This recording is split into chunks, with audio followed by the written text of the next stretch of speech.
If I could have the board members come back to the table.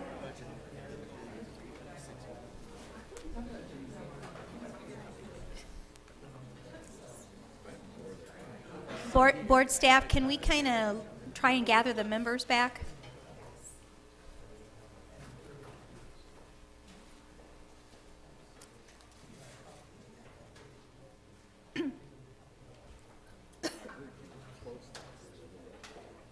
Yeah.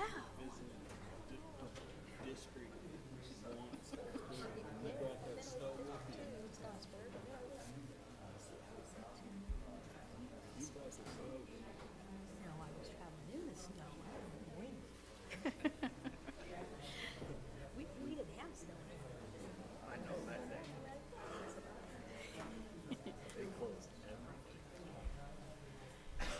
Hey, how are you? Good to see you. Is John available for the first item? Freeway schools. Oh, there she is. Talk to her.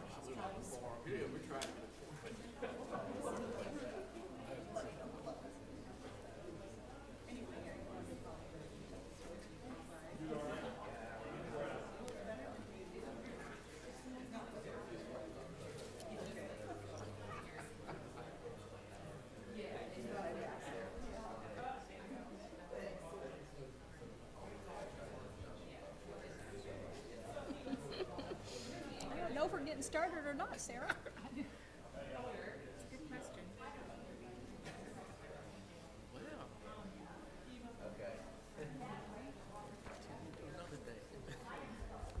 It's my 38th year anniversary today. Is it really? I'd like to go to supper. Congratulations. Congratulations. Wow. That's huge. You ready for a vote? Well, I'm ready for freeway schools, George. Waiting for John to be found.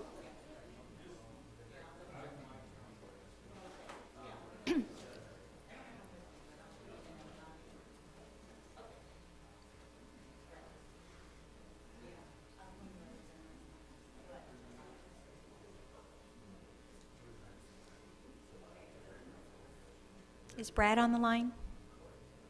Brad, are you there?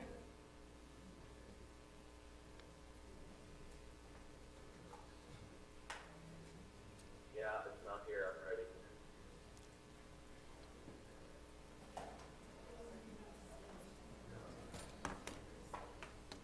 We need one more person. I wanted to show you what I did this for.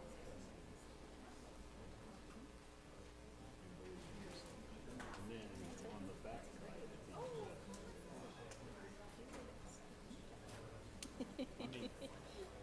We just, It's good. It's cute. I really don't. But you want kids to have.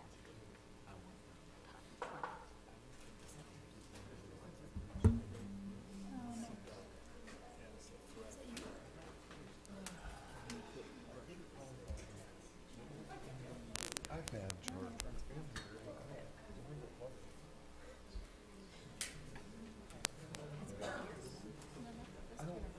We have a quorum, so we're going to go ahead and begin. Did we find John? George, who do you speak with? You and John Stevens, are you presenting? Okay, that would be great. Our next item is Freeway Schools, approval of draft contract and recommendations on the procedure. You received a copy of the freeway. Oh, yes, we do have a public comment on it. And John Elsosser, why don't we hear your public comment prior to us take, is John here? There he is. You were over here, weren't you, at one point? Finished my lunch.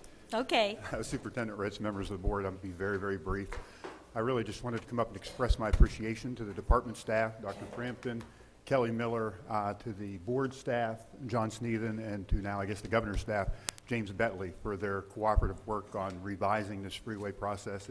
definitely was a very collaborative process, and we were able to come up with something, an end product, which you have in front of you, that we can all support. So I just wanted to pass along that appreciation. And if you don't recall, we had a shared desire to really tighten up this freeway application process and make sure that we had what we needed to have within this process. So I have George Frampton from the department available. I don't know, George, if you want to say any comments, or? I can just indicate some brief comments. One of the things that you have before you, excuse me, is a contract. The freeway statute goes back into the 1990s, and it stipulates that there will be a contract between the state board and freeway schools. That contract was never, to the best of my knowledge and research, never initiated.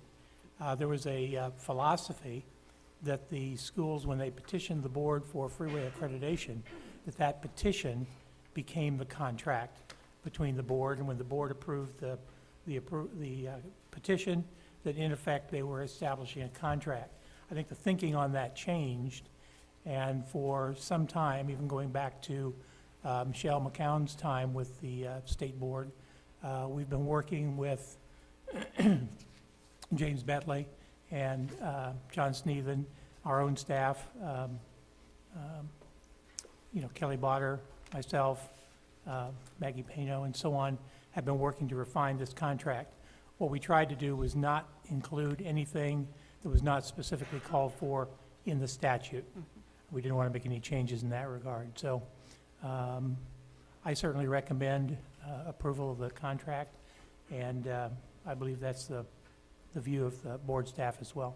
And because we hadn't had one done before at all, it took quite a while to It make did. sure that we were complying with everything that we needed to make sure we Yeah, had. and regarding also I statute. mentioned, John spoke just moments ago, I also like to include the fact that we did work with John extensively, and also through John, we had a number of non-public schools who were involved in the discussion as well.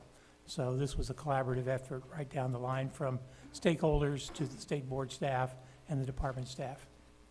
Any questions for George or James? Seeing none, there's a motion to approve the Freeway Schools draft contract and recommendations for procedure. Actually, after approval, it won't be a draft anymore. Correct. It'll be the final thing. So the approval of the contract and recommendations for procedure. Do I have a second? Second. Any more discussion? Roll call, please. Yes. Yes.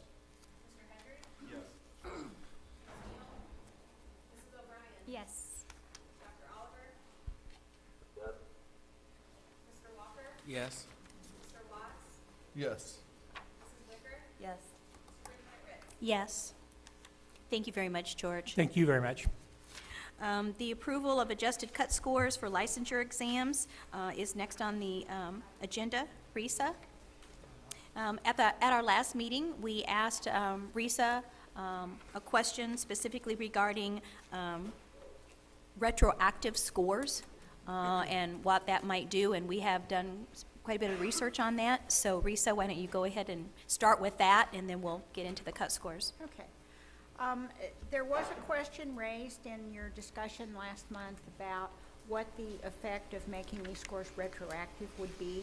And so our legal staff and my staff member, Scott Bogan, who works with Title II reporting with the teacher preparation institutions,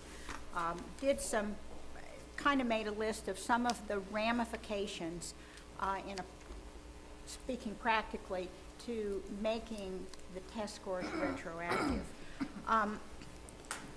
First, I'd remind you that Nancy Hahn from Pearson was here with us last month, and she's also here again today if you have any questions for her. Could you move down your microphone a little bit? Oh, sorry. There you go. They do testing programs in a number of states, and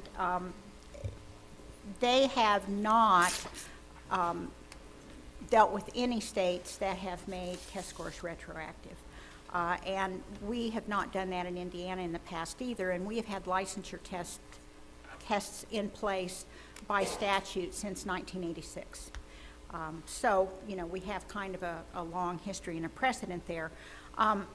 We would say Because of the specific way that REPA 3 and REPA before it, which are the licensing rules that contain the testing language, because the way those are written, they specifically require that the test scores have to be applied prospectively in the future to candidates. And so we believe that that expresses the intention of the board in terms of prospective application, and that if a decision was made to change that to apply test scores retroactively, it may involve amending the rule and going through the rulemaking process to change that language.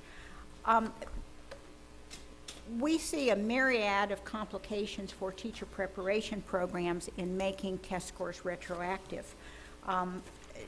Beginning with the reporting that they do under Title II to the federal government. Every year they report program completers and test takers and pass rates, and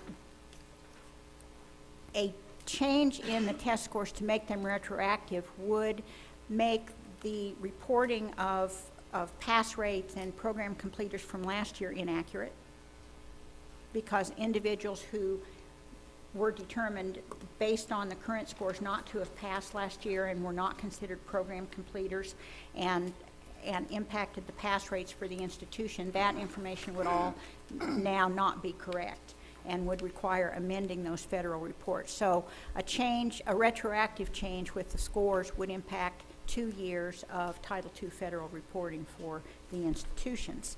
And that information all feeds into a state Title II report also. So that would also impact our state report for last year and this year on program completers and pass rates. Some of the institutions consider passing the licensure test part of completing the approved program for the degree at the university. So there may have been individuals last year, in fact I'm certain that there were, who got all the way through their programs but were not able to pass the test at the end, and that impacted the degree that they were able to be awarded. And so changing if individuals who were not eligible and did not pass last year are now, they discover, oh, last year I actually passed based on these new scores, there may be students who are going back to the universities and wishing to have their degrees changed retroactively, so now they have a degree in secondary education or a degree in elementary education, when last year, since they did not pass the test, they were issued general education or general studies degrees. And that, I think, would be a big issue for the universities retroactively to have to go to, and I don't even know whether they can do that, but it would certainly be an issue with the universities with changing individuals' degrees. There are individuals who were not assigned into student teaching because they did not pass the test. That is a requirement in many of the institutions, that the content tests need to be passed in order for the student to go on and do that final culminating student teaching experience. So if the test scores are made retroactive, individuals may discover, hey, the first time I took that test last year, I actually passed. So now, and I already paid the tuition that semester to my institution, so now there may be students who who go back and say, I paid my tuition, I paid for that student teaching, now I'm eligible. The change in the test scores say I should do my student teaching. So I want to come back and be placed for student teaching free because I already paid my tuition for last semester.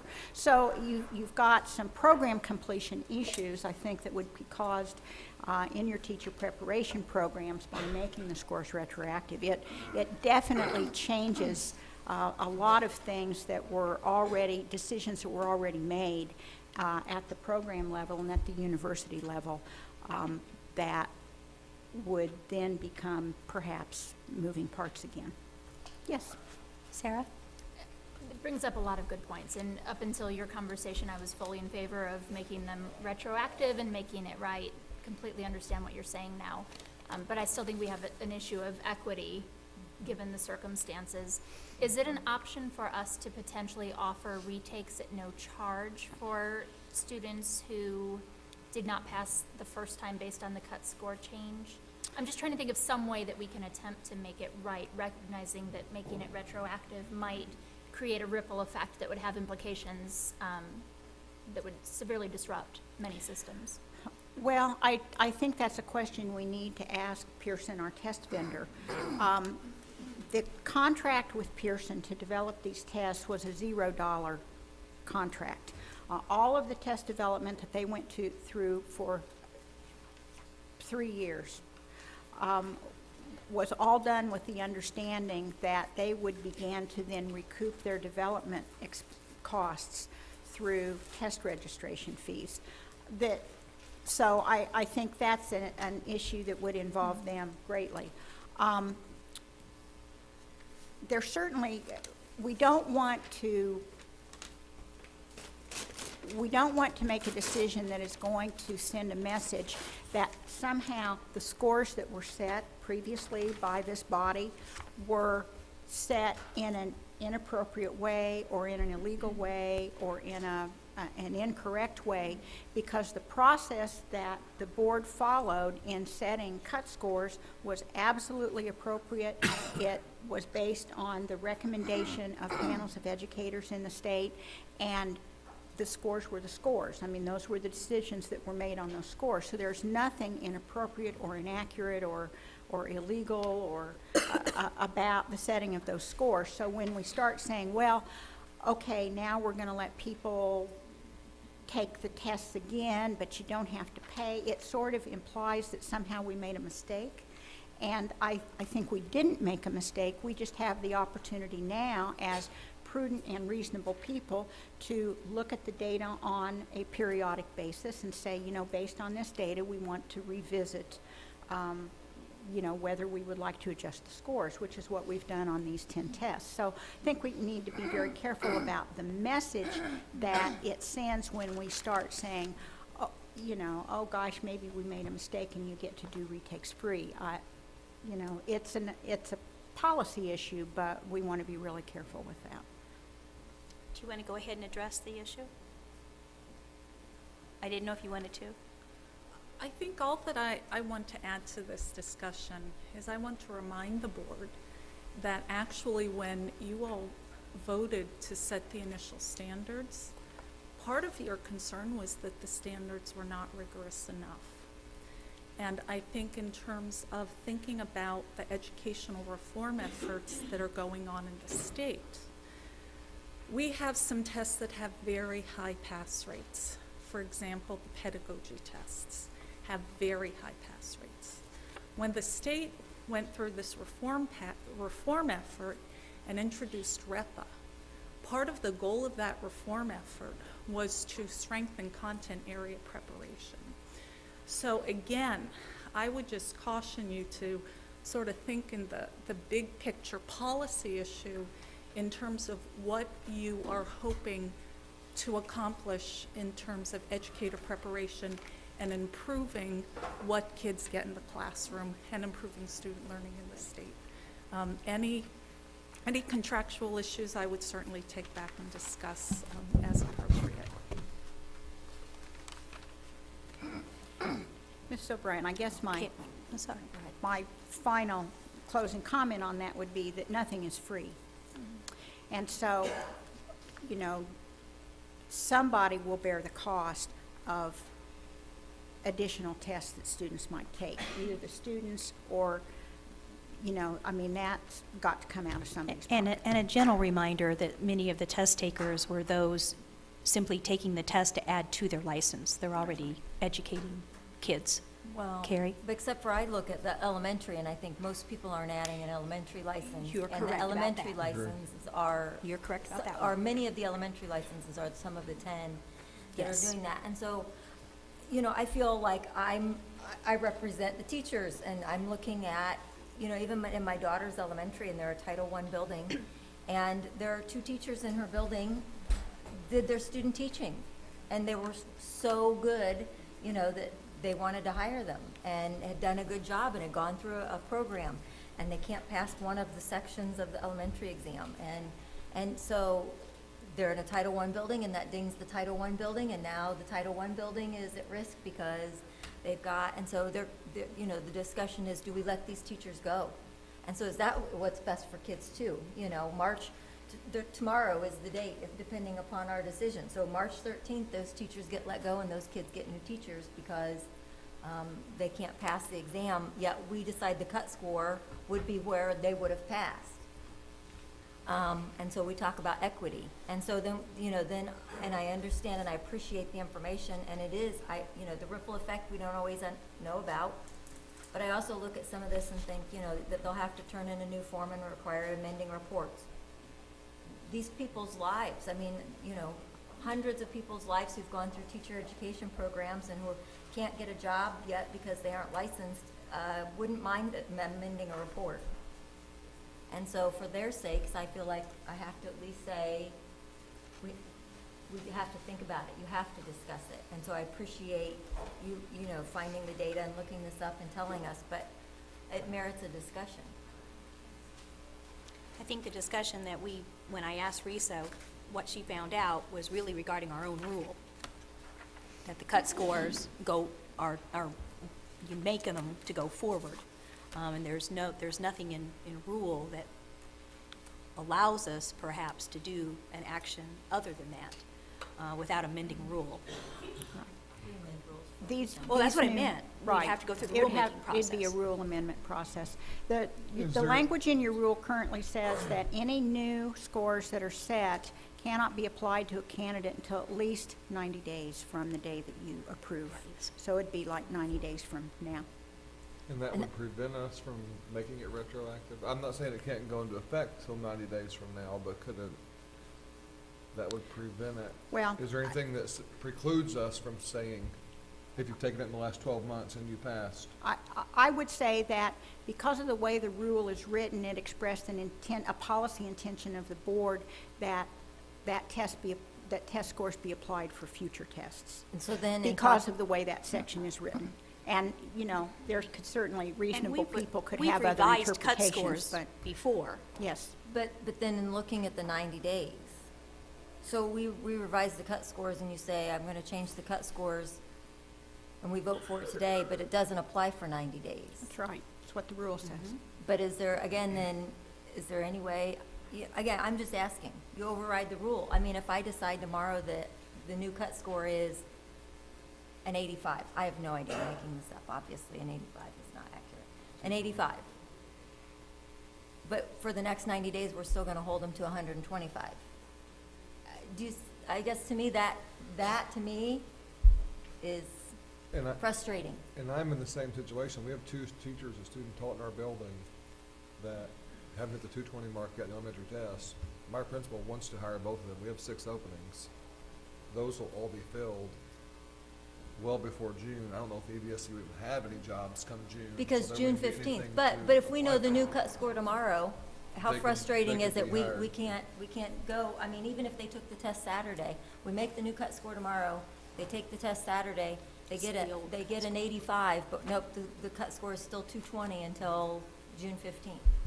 And we're talking about doing everything we can to find quality teachers and get them in the buildings, and we're drawing Yeah, this we- strong line saying, same- well, but don't apply for 60 So what days options or do 90 we have days. as a board? Any, because of the rule? I think we're obligated to implement the rule as it's written. I mean, I think that's my job in the department, is we implement the licensing rules, we implement the testing program based on what the rules say, and James? I don't really feel that I personally can say I'm not going to follow this rule. James? I think that's a legal issue. Brian? Oh, Brian, sorry. Calling him James, are you not responding to me? Sorry, Brian. I might take offense to No. that. Uh-oh, that's not good. So I think staff has a recommendation. We would recommend that the board approve the final, approve the scores today. And then that 90-day period is going to run regardless. That will allow staffs to try to look at possible options Because even if we were able to make this retroactive, it would be after that 90 days. So that would be our, David? My question deals with the panel recommendation on these cut scores. Is the motion to accept the panel recommendation passing scores, is that where we're at? Is there, We haven't, yeah. are we doing that today, or is that gonna happen? Yes, yes. We are supposed to make a recommendation. We are supposed to pass a motion as to what we want the cut scores to be going forward. And the recommendation was the Panel B score. It says at panel recommended passing score. Panel A is what it is currently. Panel B, remember, we got a panel back together. And Panel B is now the recommendations that has been presented. And you can see what the others look like. Right. So I have a question regarding Panel A and Panel B. Pardon me?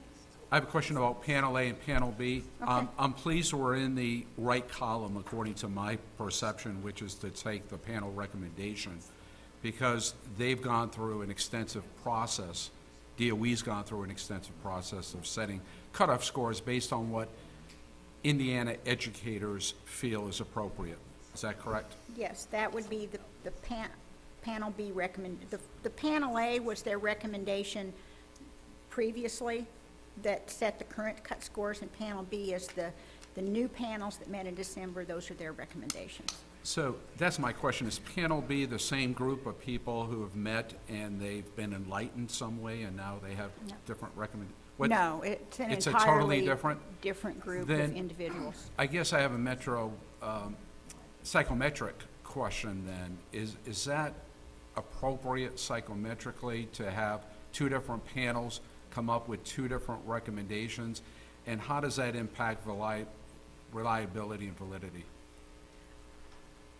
Okay, in terms of your first question, the process that Panel B was able to use, one of the benefits that they had was that they could look at how Indiana candidates actually performed on the test items. Because of your rules and having to have standards in effect, when this was done initially, it was actually 6 months. You had to have the standards in effect for 6 months before they could be applied. We couldn't use data of how Indiana candidates were doing on the tests. So Panel B had the ability to look at the data to inform their judgments. From a validity point of view, both processes that were used are considered valid and appropriate ways to set standards. It's just that Panel B we had Indiana data that we could show them, so we did. There was some overlap in our panels in that some people who had participated on the first standard setting panel also did participate on the second panel, but there were new people brought in as well.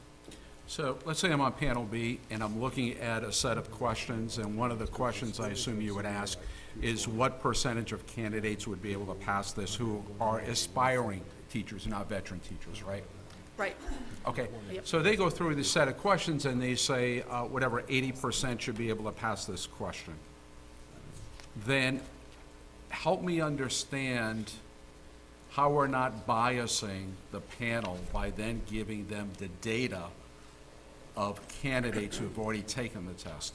What impact does that have on validity? It's biasing. It's a great that question. It's actually a great question. We actually did 3 rounds in this process. The first thing they did was take the test, okay? Then they were trained in how to do the judgments. And then they were asked to go item by item and make a judgment, basically just as you said. What % of candidates who are ready to begin teaching and be effective would get the item correctly? After that round, then we showed, and they did that for every item on the test. After that round, we showed them their results, their individual results, the results of the panel, and we showed them the performance. And we said, what we want you to do is use this data. This is sort of a reality check. This tells you how candidates who have taken this item so far are performing. You do not need to change your initial item rating. You can keep the same item rating, or you can change your rating. So it was up to them. And in all of standard setting, you typically reinforce their professional judgments. So it was just meant to be one more source of data that they could use. Do you have any idea how that impacted their final decision once they saw the actual data? Did they tend to change the cutoff score or stay with their own professional judgment? I think, I don't have that in front of me, but the ratings didn't go down substantially. They may have gone down a couple points. At the very end of the process, we did ask for an evaluation as to how they felt this process, if they understood it, if they thought, they understood how to make the judgments.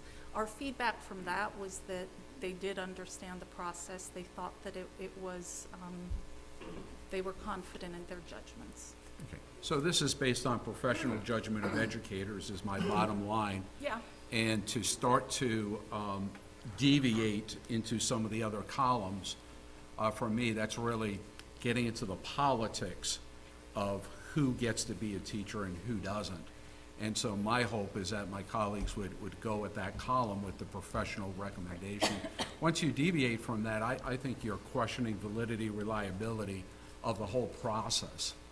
And so your recommendation and the recommendation from DOE, I guess, is that within that column of professional recommendations, then Group B would be the set of cutoff scores we're accepting. I do need to say, from a measurement point of view, there's nothing inappropriate in going down one standard error or even two standard errors. You would never go beyond that. However, then you are into the realm of policy, and those are the discussions that you all need to have.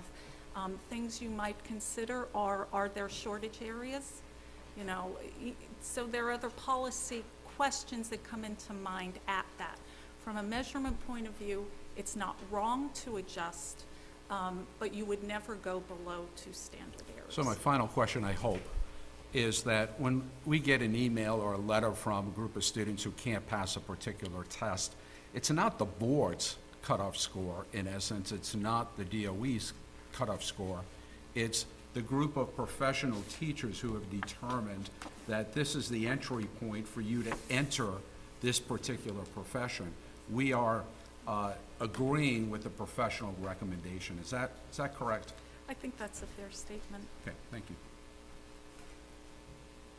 Yes, Carrie? And I had the opportunity to go through it the first round. And Nancy, I hope you understand, you all have done a wonderful job. And I appreciate all the educators who have helped with it. And I do understand, you have to take the test and you grade the test and then you see it, how everybody does and then you adjust. That's part of teaching. My frustration is if we change the cut score today, that the child, and I say child because they seem so young, the person who's completed their education courses and are ready to become a teacher, the young professionals, yes, the young professionals, and they take the test Saturday and they make the new cut score but not the old one, and so it's 90 days. That's my frustration, and it has nothing to do with the fact that you did not do a good job, and that, I want you to understand that, I'm not questioning their process. I'm questioning my frustration with the rule. Yeah. Risa, so is there a way, I'm asking another question here of something we might be able to do, because the 90 days is going to happen. So is there a way to notify everybody that's already taken it that here's when the new cut score and the new pieces will be available so they at least know? Well, we can certainly communicate out the new cut score information once you determine what that is. We also can, and we did this when some other changes were made in some of the tests, put a notice out on the registration website where they go out to register for the test that will say, you know what, there will be new cut scores in effect on July or June, whatever the date is going to be. You may wish to wait and register for an exam after that date. It may be that if they've already registered for a test administration date between now and then, that they would be allowed to go in and change their test registration date without any kind of additional fee or penalty, so that we can let them know that, you know, they should wait. So as we're investigating other ways we might be able to mitigate this, maybe just an idea, is there anything that prohibits us from waiving the 90 days for those who've already taken the test? So I don't know if there is, or if there's any way to work with that within the rule, but it's just an idea. That's all it is. It's, yeah, You it's don't the think rule there language. is? It's- you That's the guys problem with rule adopted language. REPA 3, Sometimes it's it your doesn't give you language. any flexibility. Yes, Sarah? And again, whether or not we can do anything with this is the question, but looking at the 90 days, we're looking at getting us through June, which is going to severely interfere with the hiring process for the new school year as well. Is there any sort of emergency rule that can be utilized in order to solve this issue and get past the fact that we are strongly inhibiting our schools from hiring the right teachers for the job? We're looking at 4 teachers just from this table alone who will not have a job if we can't figure out a way to fix this. And I think that's part of the things we'll have to investigate. Right. So that's another Can you idea. amend a rule with the emergency, or do you have to create a new rule? Typically, to have emergency rulemaking authority, it has to say actually in the That you rule have that you emergency have rulemaking. emergency Or rulemaking in the authority. statute that gives you the rulemaking authority, Correct. it has to say you have emergency rulemaking authority. Which is what we're doing with accountability, so that we give ourselves that flexibility. Nancy is making a quick call to her superiors to see whether it would be possible for individuals who take the exams, who are already registered, and they take the exams between now and the date in June when the new scores go into effect, to let those students, and to let the student know they're doing this, but to let them take the test and then hold them and not score them until after the new scores go into effect in the middle of June. But she's making a call to see whether that could be done. I'm not sure But that we would could- work. They still wouldn't have their license until Right. June, though. If they didn't. Let me ask you this, could we, if we could make emergency rule that says, okay, this is going to take effect June 1st, could the DOE give them a waiver that We- says you are going to receive your license June 2nd, so you can apply for jobs? Because right now, they can't even apply for those jobs without Now their I see what you're license. talking about. Oh, So if just they to hold, let them so know. if they grade the test, To see if they meet the new. so, yeah, so if we know ahead of time they're gonna meet that, then we could notify employers that they will be receiving will their be license on receiving a their certain license date. Now, there's and- an idea too. Well, the problem with that is that, that your 90-day language in the rule, But I'm saying, couldn't she give them a waiver? Yeah, what they're asking, what he's really asking is that we'd let them take the test. They would go ahead and score the test. We wouldn't release the information until the June, June whatever the date 2nd. was, and then that's the date we could issue the license. But you could give them a paper that says, as of June 2nd, you will have passed this test. or June, whatever the Or, date yeah, I'm is. saying June Well, 2nd. well, Whatever the we- 90 days is, I'm sorry. We're certainly willing to investigate. Well, Okay. yeah, we'll be willing to have that Tony? discussion with legal And I'm and not with. trying to be and- difficult, Brad? I'm just saying, No, it's I gonna, it's, understand. it's a big deal. Brad? For a lot of- Brad's there. I think Brad's on there. So, would a solution not be that they could be eligible for an emergency permit of some kind, rather than trying to write an emergency rule? Emergency permit, I assume they're on emergency permit now if they don't have a license. Oh, they were student teaching? Two of mine were student teachers. Oh, they're under they subpay. get subpay. Because we could issue an Yeah, emergency because license. I'm asking specifically about folks that are already Sure. finishing their program, maybe in student teaching, and the 90 days is going to put them way late into the summer to be in the hiring process. So is that an option? They're talking about issuing an emergency license to them. We have, right now, No, If would they it be don't have- possible, it's another idea, would it be possible to issue them an emergency license, with their cutoffs, with their passing? Yes. Bob looks like he's pregnant with an idea. You know, that's his physique. My, He's gonna give birth to an idea, right? He's been talking to Brian. my suggestion would be that we Investigate it all. we pass it, and then Investigate it all. if you all would direct the department and the staff and Pearson to work together to solve these issues and bring them back, because we have a 90-day period right now that we have to deal with anyway. In 2.5 weeks, we have another meeting, and at that time, we could bring back a recommendation about what we can do, and that would be a discussion that we're Can I ask one other thing we're on that, Bob? anticipating Pearson would want to participate in. Yeah, we're just trying to generate a few ideas for you. Yeah, great. All right, so, did you make a motion?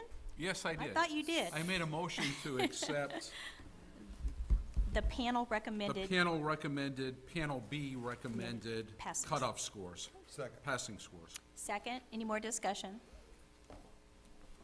Roll call, please. Yes.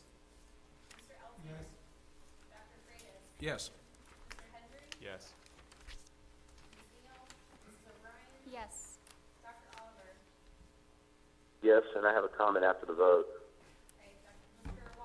Yes. Yes. Yes. Yes. Yes, Brad? I just wanted to ask if there's any way, when the staff works with the department, there were other areas, I know we only looked at 10, but rather than doing this in piecemeal, can we get some kind of idea if there are plans to put an evaluation panel to look at other content areas rather than, I don't know what that plan is or if there is a thought on that, but I got the impression last month that there were more than 10 areas that were of concern. Yeah, go ahead. Either one of you can address. Yes, there is a plan to look at additional fields. We meet regularly with our psychometric staff. Part of the tricky piece, and I know it's very uncomfortable for the state, part of it is letting the tests be administered enough times to really have an examinee volume. So we are looking at the next group of 10, and we'll be working that out with the department. Thank you. Next item on the agenda is the approval of the University of St. Francis new teacher preparation program proposal. I believe that you received the proposal. And Scott, why don't you briefly address it? I'm not sure you met Scott Bogan. Scott, why don't you introduce yourself to the board? Thank you, Superintendent Ritz, and good afternoon, members of the board. My name is Scott Bogan. I'm Coordinator of Educator Preparation at the Indiana Department of Education. And before today, actually before January 16th of this year, I wouldn't have had to come before you to ask for your approval on this new program because before REPA 3 went into effect, the Indiana Department of Education would finalize approval for new program proposals that have been reviewed by the Indiana Department of Education. With REPA 3, you are now that final approving body for any new program proposal. So I provided a little bit more detail in the memo about the process by which we reviewed this program proposal. And what we reviewed was a program proposal from the University of St. Francis for an online Master's of Arts in Teaching with an embedded secondary transition to teaching program. So what you are approving is not actually the master's program, but the secondary teaching component of that master's program, because we only review the requirements for the licensure part of that program. So if you have any questions at this time about the process or how we've conducted the review, I'd be happy to answer. Any questions for Scott? David? Yes. I have a couple of questions. This is a little unique in that it's an online program. Right. And typically, when we see teacher education programs, they're face-to-face programs. And you can send me the information on the review process via email. You don't need to tell me today, but Sure. my question deals with the online component. What's the process for reviewing an online program via standards? What standards do you use? Well, actually, I'm glad you asked that because I should have mentioned earlier, they actually are already approved to offer a secondary transition to teaching program. And the reason that we did this review is because it's going to be an online program. So we decided to review it because it's unique. So the focus of the review was specifically on the courses within the online program and how they would be offered and making sure that they are meeting the same standards that a traditional on-site program would be providing. So I understand that they're meeting the same standards, but an online delivery method is much different.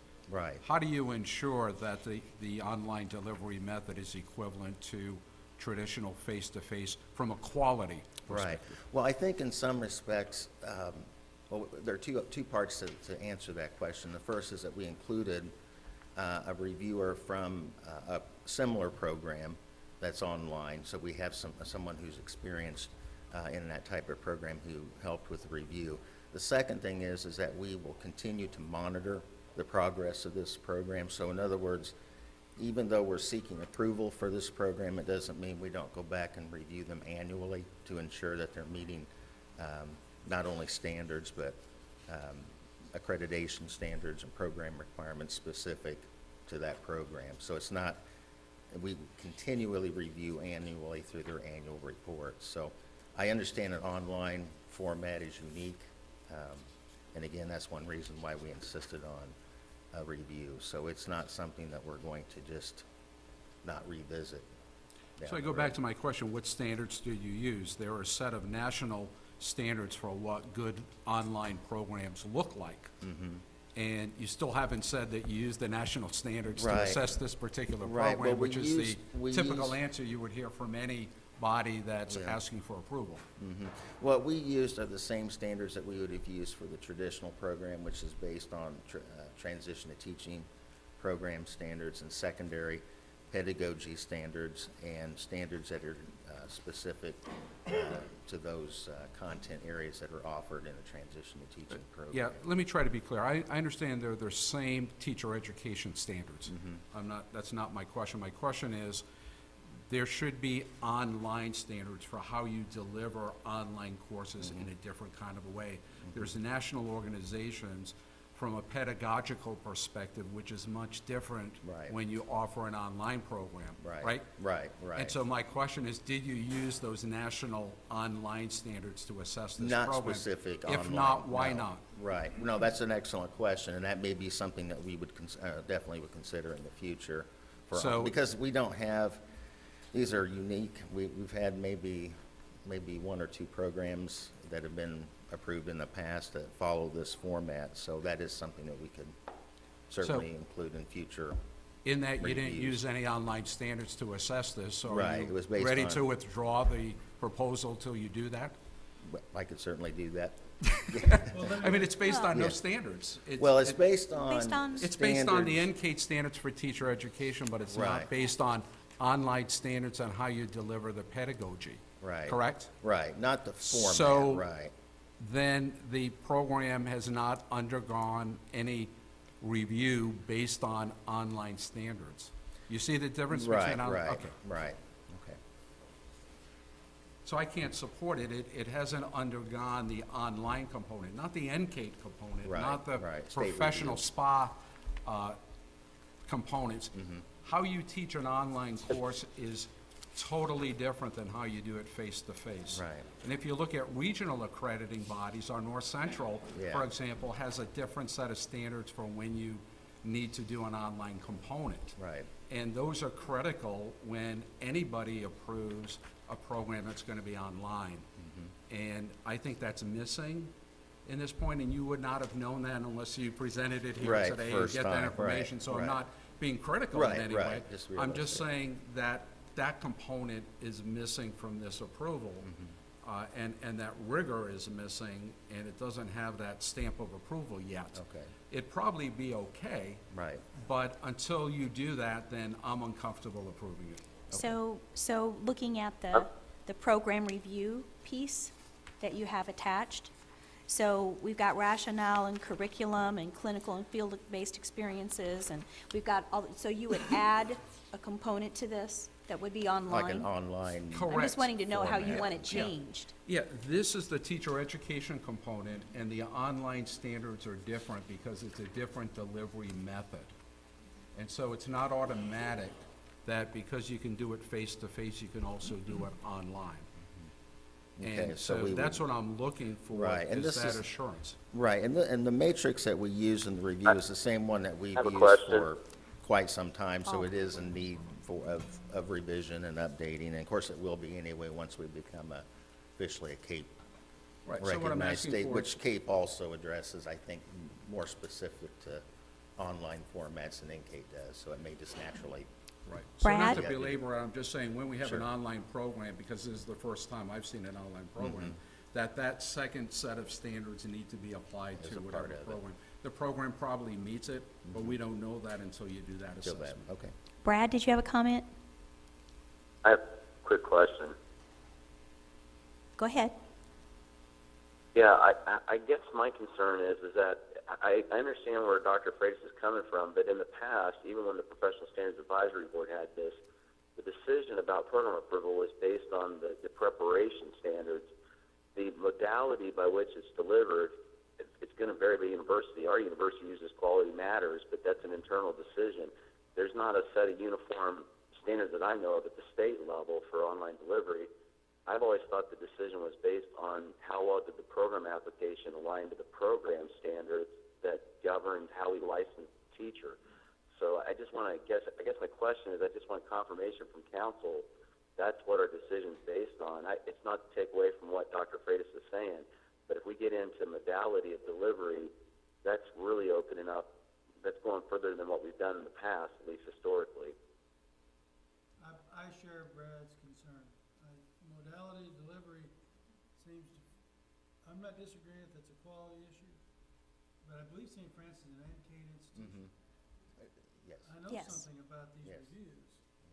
By the time you do NCATE, Higher Learning Commission, I wonder if we're piling on here, because there's there's hybrid modalities, And we do have a lot of programs that are mixed online, and they've not gone through, other than their I wonder if we're accreditation. going a step too far for our board, not a step too far for quality, but an institution somehow has to write on their brand too, if they're, because when principals start hiring your teachers, and they're not well prepared, then you have to suffer a big time price in the marketplace, so.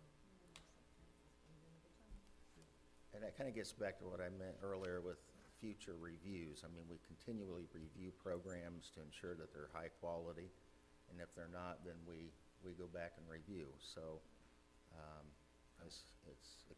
it's continuous improvement, basically, for all programs, regardless of the format. May I make a motion? Yeah, I was trying to figure out if we had made one yet, so. I don't think so we have. I don't think so, because I called Scott up to speak. So, you may. I move we approve St. Francis program.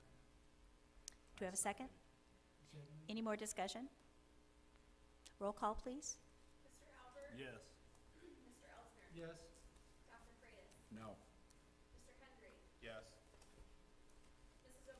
Yes. Yes? Yes. Yes. Next item of business is A to F Appeals Process Resolution. You have the resolution before you. Brian, do you want to put forth any more comments? We would just recommend the board approve. This was done in collaboration with the department. This appeals process, just as a reminder, starts after the department's internal audit process, so. So move. Second. Any discussion?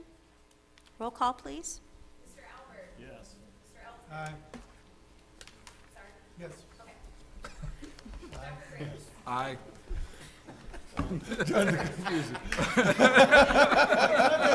It's getting late. Which is why we should hurry. Yes. Yes. Yes. Yes. Yes. Yes. Yes. Last item of action today is the extension of ISTEP Part 2 testing window. Michelle, I believe you have a extension memo in your possession. Yes, and this is for the Part 2 window, which will start, seems like not very far away from now. But certainly, one of the things we wanted to do was give additional days because the number of test sessions that we're actually giving this spring. And so we've petitioned to ask you to consider adding 5 days to the paper pencil window and 2 days to the online window. So we would actually open the paper pencil window on April 20th and the online window on April 23rd. There's really no downside to this. It's a no-cost extension. The days need to be added to the front of the window, to be honest with you, in order to get the materials through the scoring. So these are the options that are available, and we would really appreciate your consideration. Yes, Carrie? Because some schools, like with the computer lab, they're gonna take it online with additional test sessions and trying to get everybody through. We're adding 5 days to paper pencil and only 2 days to computer. Do you feel like 2 days is enough to get everybody? I believe so. I actually requested to have the online system open on the 20th. The content will not be downloaded yet. So that was the reason why it was 3 days later. One of the things that we've done in our office is actually developed a variety of different school schedules that we can use to work with sites to help them determine how to actually schedule the test if they're having difficulty. And we can base it on these additional days as well. One of the other things I might mention is that we informed the field last evening through a listserv message to the corporation test coordinators that we actually will have what we call an online test change request. So if they have, let's say, Windows XP machines and they mistakenly entered in a different type of machine into the survey that we used in December, and so we think they can test online, but they actually cannot, it's a way for them to actually give us that feedback so that we can work with them. We plan to post the list next Monday, and then schools will take a look at whether they're online or paper for every grade level. And then we'll give them a chance to give us some feedback about changes that they think need to be made so that we can actually make adjustments and then help them with their schedule if they need to. Carrie? And part of this then ties in with that, because in years past, there have been schools that have applied for a waiver to take it paper pencil for different reasons. And so that's still available if people would feel like there's. It is. One of the things we're doing this spring is actually formalizing this process. We used email and phone calls in the past, and that's really not as formal as I would like for it to be. So we actually are developing a form that they can submit online, and it gives us some information about their justification, about their computers, perhaps it's about their network or their bandwidth or whatever, and then we can work with them directly to either resolve it or to order paper for them.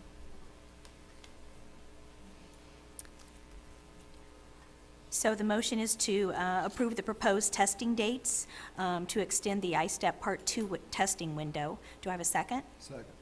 Any more discussion? Roll call, please. Yes. Aye. Yes. Yes. Yes. Yes. Yes. Yes. Yes. Did you test your teachers in school? I wouldn't want you to talk. Uh-huh. Thank you very much. We are on to discussion. State Board of Education staff update. Our update is just that the staff enjoys working with each and every one of you. Kumbaya. Thank you for your revenue. Any questions?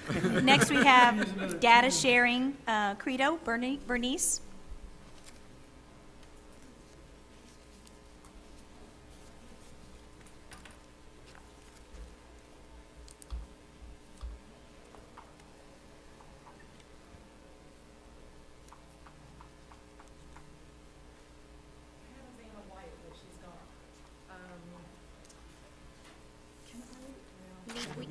She's got a small presentation for you. I did, but I don't have anybody to control it for me.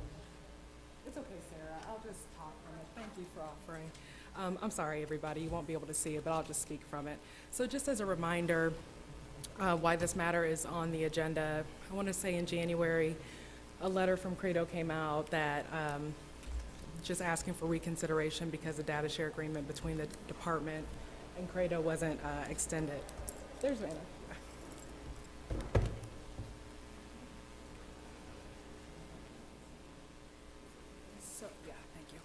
So while she's setting up, I want to say at the January meeting, some board members asked for it to be on the agenda to discuss the department's rationale for not extending. And then you all know last month went rather long. But I did send to you all copies of the data share agreement along with some links to FERPA, just to give you some background. To give you some timelines, the data share agreement between the department and Credo was from 2009 to 2014. The expiration date was December 31, 2014. While she's still saying, also part of the timeline is that in December 2013, there was an amendment to the data share agreement. Thank you. That amendment simply added some additional data to be given to Credo, as well as just setting that the hard destruction line was December 31, 2014. So thank you, I just covered that. So what I'm gonna do is speak from excerpts from the data share agreement, just to give you guys a peek into how the analysis goes when you're looking at a data share agreement. Leslie, are you able to make it bigger to read? So what you have here is the purpose of the data share agreement.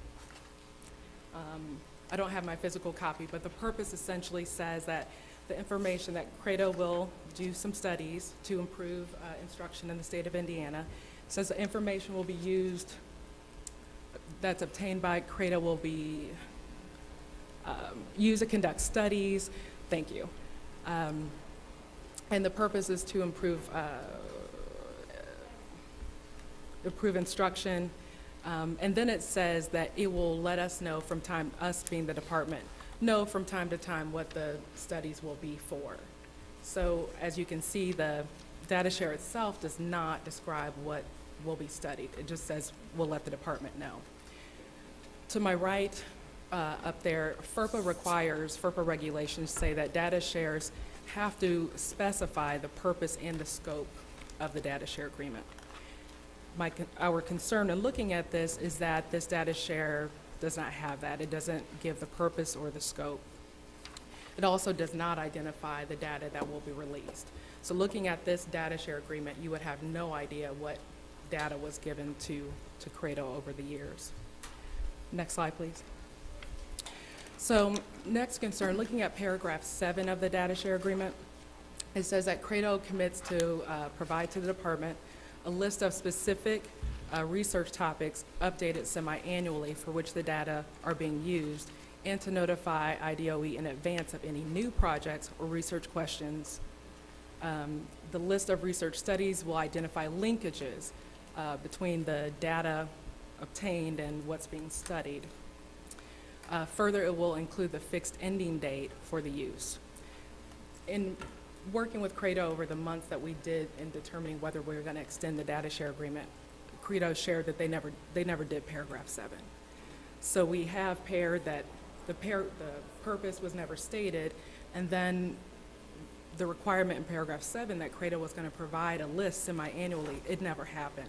And so we never had the linkages between what they were studying and what they were using the data for. Now, all this time, Credo did receive data from the department. So from 2009 to 2013, I think is the last time we gave data, they were receiving data. Next slide, please. So paragraph 8, thank you, requires that all data obtained under the agreement, when it is no longer needed for the purpose, will be destroyed. Goes on to talk about how everything in this agreement needs to be very clear, that the researcher cannot keep the data. All data no longer needed shall be destroyed or returned to the department. Can you slide over to FERPA? So what's triggered here is FERPA requires the organization to destroy all PII when the information is no longer needed.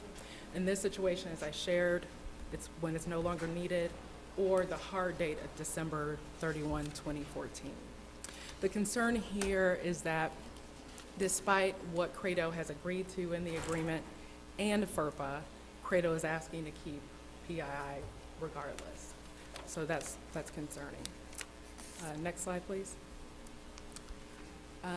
So this is section 3 of the data share agreement. So here it says that IDOE may decline to comply with any of Credo's requests if it determines that the data requested would not be in the best interest of current or former students. All requests shall include a statement of the purpose for which it is requested and an estimation of time needed to complete the project for which the data is requested. So here again, we never had that. There's no documentation that Credo ever provided to the department from 2009 to present, anything that complies with that. So again, FERPA requires identification of data that's to be provided. The concern here is that Credo's failure to submit a pre-approval before engaging in study it's not permissible under FERPA, as there are only certain bases for which studies can be done. And so we were never allowed to do, when I say we, I mean the department as an entity, was never able to engage in that determination. Further, Credo's, not complying with that did not allow the department to make an assessment of whether the studies were in the best interest of Indiana kids or not. Thank you. So this is a final concern that during January, in conversations with Credo's director, Mackie Raymond, Ms. Raymond shared that Credo had developed what they described as a really fantastic longitudinal database of all the students that they had gathered data about in the state of Indiana. And I know you all are familiar with the concept. So longitudinal data would be, if you have John Smith's student record from 2006, you have records going forward. So you see that student's trajectory or how they matriculate. The department never approved the creation of a longitudinal database. Further, the additional concern is that a longitudinal database, by its very necessity, requires not destroying any data. And so Credo undertook the work of creating a data share without our approval, and knowing that the success of that database required that data not be destroyed, which is in complete disregard of both the data share agreement and FERPA. So all of these things together, in terms of looking at whether the department was going to renew a data share with them or enter into another one, it's just a strong sense that Credo really didn't feel constrained by the terms of the data share or of FERPA. And so out of an abundance of caution, it was decided not to move forward with the new data share by Credo. So with that, that was the rationale. Thank you, Bernice. I have a David? question. Who do we currently have data share agreements with? Yes, I recall us talking about that the last time I was here. That was my question last time. And I you gave say you bring it today. Well, then I forgot, and I apologize. So I'm writing down to email you all who we have data share agreements with now.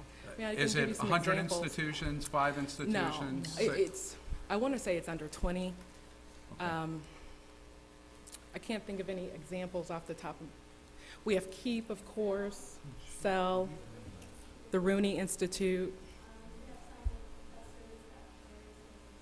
Yeah, some with IU professors, a couple of IU professors. So I'll send you all the list. Okay, and so they're using our data to do research, and what's the mechanism for that research to come back to us to see what the results of their research are? Thank you for that question. So this particular data share does not call for that. But I will say in the development of data share agreements, like the current ones that we have, you'll see that the department says, researcher, when you get done, we want to know what the findings are so that we can be edified by it too. So you've added that to the new? Yes. I think that's important for you to get it, and maybe the board, depending on what the topic is, from a policy perspective. Agreed. Data is always important, and hopefully we're making policy decisions based on data. And if we're willing to share data with other professors and universities, I think it's an obligation for them to share back with us what they found. So thanks for Agreed. adding that. Any other questions? Oh, yes, Gordon? Bernice, thanks for being here. What is the fiscal, is there some kind of fiscal arrangement with Credo and the Department of Education? In other words, are we paying them money? Are they paying us money? Thank you for that question. Some data shares around the nation have different trends on that.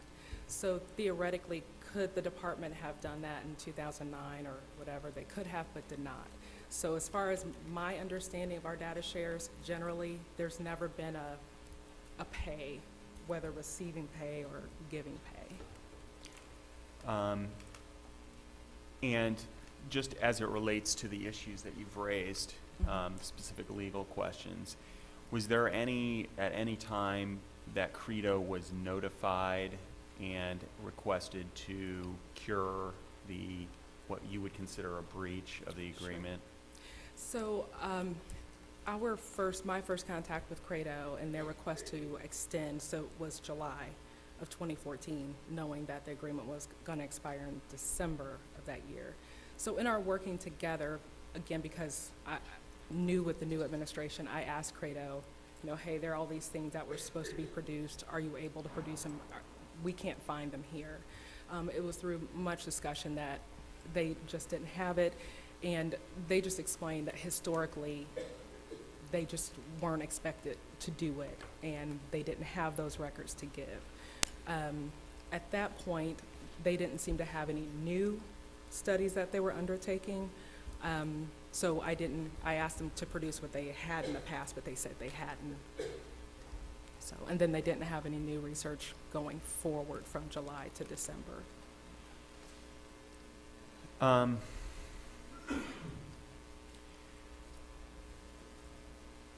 So basically there wasn't, you asked for the information, they didn't have it.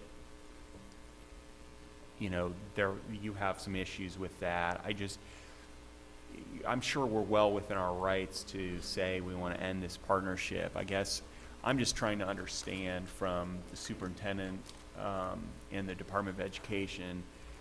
We've talked about it at prior board meetings. This is a relationship with Stanford University, not too shabby of a place. How do we, I would think that we would derive as a state some benefit from having that relationship. Now, I don't know all the details, but I have not yet to date heard a good reason, and maybe there is one, as to why we would end this relationship other than that, which I think we could probably address. Maybe in your view it's too big of a concern and we need to terminate it, and that's the best reason, and that's the reason we're going to give. But are there any other reasons other than what's been presented, which I would just consider legal issues, that could potentially be addressed, but maybe there's too much exposure in your view to data being breached or whatever? But I'm just trying to understand, is there a policy reason for why we ended the relationship with this Stanford University entity? It's called fulfilling the contract. So, and issues with the contract that weren't upheld, and so it was ended. It's just that simple. The concern about where the data has been, And them these creating years, a what it's been longitudinal used. data system. So that That's clears it up huge. for me. It's the legal reasons that you've provided Oh, yeah. that are the reasons why we ended this relationship. What are the benefits? Do you see any perceived benefits from the relationship? I mean, was there a kind of a cost-benefit analysis done? Like, boy, we're getting a lot of good, data or research that's derived from our data.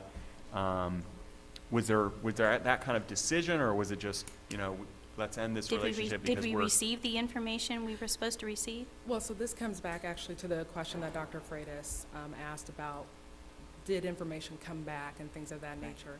So as I said, I think now there's a trend that SEAs or whoever gave the data are saying, give us what your findings were, give it. That in this relationship has not happened. So in terms of from 2009 to the expiration of the data share, there didn't seem to be here's the work we did, department, here it is. I mean, sure, it's published. You can Google and you can look it up, but there didn't seem to be a close conversation from what I can gather, both from talking to Credo reps and what we have at the department. So it sounds like, in your view, the state of Indiana didn't really benefit from the research or from the use of our data that was being performed by Stanford. I don't want to be normative. I'm just saying that there didn't seem to be the communication that would indicate that the department was using that information.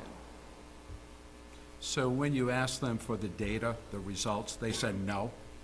No, that's not. You never asked them for it, did you? No, I asked them to provide records of what they were supposed to have done under the data share. My question's different. I think Mr. Henry's Well, it's not asking- necessarily her as legal counsel. It might be someone else on staff. Yeah, that's my point. So my question was regarding the research that they've done with our student data. Were they willing to share that back? I understand that's your question. I don't think anyone has asked them that question, have they? They're And ask- if so, whom? They're happy to provide the studies that they have done, and they did Okay. do the conclusion. Again, my point is about the semi-annual reports, the pre-approval to look at, what they were going to be researching, the linkages of what data was used for what study. Those compliance matters are missing. But are there studies that they provided when I asked them the questions? Right. Absolutely, they did. So moving forward, I think this is a valuable relationship with Stanford University, one of the leading research universities in the country. Can't this be worked out for the future? That have we taken a hard stance to say you either produce 1, 2, 3, 4, 5?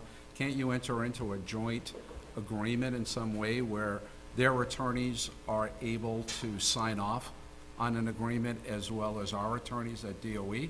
I hate to see something tremendously positive go down because we have attorneys not agreeing on certain language. Is that possible? There isn't any disagreement.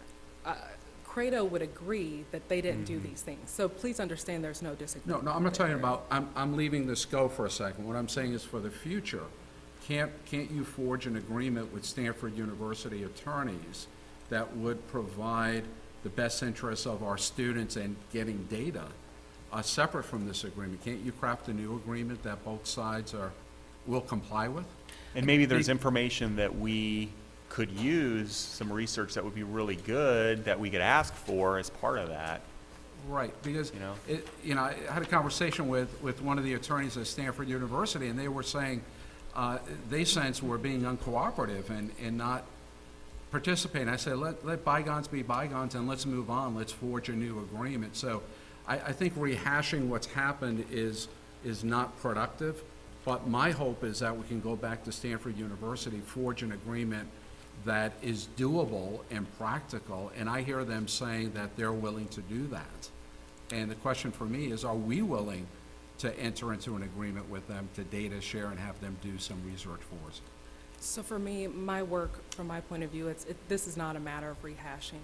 FERPA actually requires that if there's not compliance with the data share, if there's not actual destruction of PII when the agreement is over, there are actually penalties that can be levied if they don't comply. So for me, I actually have continued work to do under this matter.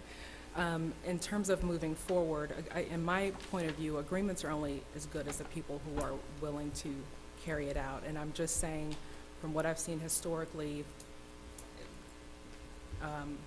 it just seems like there's a sense of entitlement to the data to use it for what they choose to do it for without actually consulting the state or the provider of the data. That's my opinion. Quick comment. Yes. Hang on.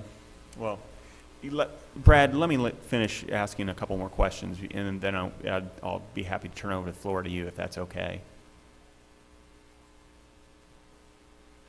I guess, just to conclude my thought, I don't get a lot of letters from Stanford University. No admission letters? You know, the ones I would get would probably be very thin letters. But, you know, and again, I haven't wrapped my arms around this issue. I mean, I'm sure you're far better versed on this issue than I am, but I would like to see a continued relationship with this esteemed university if possible, and if there are benefits that can be derived for Hoosier schools and Hoosier school children from that relationship, then great. You know, I'd love to see us benefit from that. And I don't know that I understand your points. Believe me, you have raised legitimate concerns. But I'd like to see if those can be worked through and, you know, as David said, you know, isolate those past issues, address what the future relationship is, and see if we can work something out. Because the letter that we all got as members of the board, some months ago was just a very distressed letter from a senior person at Stanford University. And it just raised a lot of alarms in my mind. We obviously wanted to hear the department's position, but I guess I would encourage you all to not terminate the relationship and to figure out a way to, reduce our exposure, but at the same time derive all the benefits that we have, had, to date, and perhaps there's others going forward. Brad? I was just going to say that I'm just a little concerned going forward that there are going to be times when the department has entered into agreement, and I appreciate Bernice's explanation, and I understand the legalities and the concerns she has, but, the data is Indiana's data, and it's hard to get research-ready data built up over a period of years like that, and to unilaterally basically say in that data, I would just hope that going forward that these are the kind of things that in a proactive manner could be discussed more, even though I acknowledge that the department has the agreement. I think when we understand the benefits from a policy perspective, I would hope there could be some conversation to talk about whether or not it is in Indiana's best interest in the agreement. But again, I think, I appreciate the presentation, but like many of my colleagues have expressed, I would have much rather seen us gone a different route, and I guess going forward, I'd just like us to learn from it. Thank you for your input. Next item is draft standards and benchmark for teacher preparation. Scott Bogan, we're going to hear from you again. You received copies of this last time, and we resent it to you this time. And I believe will it be at the next meeting we actually approve the standards? Well, actually, the board does not have to approve the standards. Oh, that's correct. I keep saying that. But within I know. 270 I asked you that days this morning. after we Again. present them, the board does need to adopt rules concerning the standards They're gonna adopt the and rules. benchmarks. So, and I had prepared a PowerPoint for the last meeting and sent copies. Do you want me to go through the PowerPoint? Most of you have had a chance to read it? Okay, good. Just a quick summary of what this is about is you may recall that House Enrolled Act 1388 was passed last year, and it requires that by July 30th of 2016 that a matrix, which is to be a non-ranking matrix, which I realize creates some issues, but it's supposed to be non-ranking, matrix of all teacher education programs based on specific measurements that would be placed on the Indiana Department of Education website, and that the public is to look at the matrix and come to its own interpretation of the quality of teacher education programs. IC 202831, which is where most of 1388 was incorporated into code, requires that the State Board of Education, in consultation with the Indiana Department of Education, independent colleges of Indiana, and higher education teacher prep programs, create a cutoff point for teacher prep programs before they could run the risk of being referred for improvement. And programs that are identified as in need of improvement would be recommended for an improvement plan that would be developed in consultation with either the Commission for Higher Education if it's a public institution, or with the independent colleges of Indiana if it's a private institution. Now, it's a little bit open-ended on what would happen if a program then still does not meet the cutoffs and the improvements within that timeline. It doesn't really specify, but I would assume that worst-case scenarios that programs could be in serious jeopardy if they do not meet those improvement plans within the specified time. The department has been working in consultation with Commission for Higher Ed. I don't know if Sarah Ansel is here, but she has been working closely with us. Ashley Calger from the State Board, Mary Ellen Hamer from the Independent Colleges of Indiana, and Laura Mullen, who represents the Indiana Association of Colleges of Teacher Education.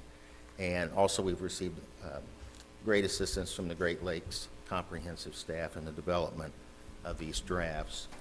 And in looking at the drafts, we have 3 major areas in the current draft, and they are all based on CAPE standards. And when I say CAPE standards, that's Council for the Accreditation of Educator Programs, and that organization is replacing NCAPE, which is the accrediting body, national accrediting body for teacher education preparation programs.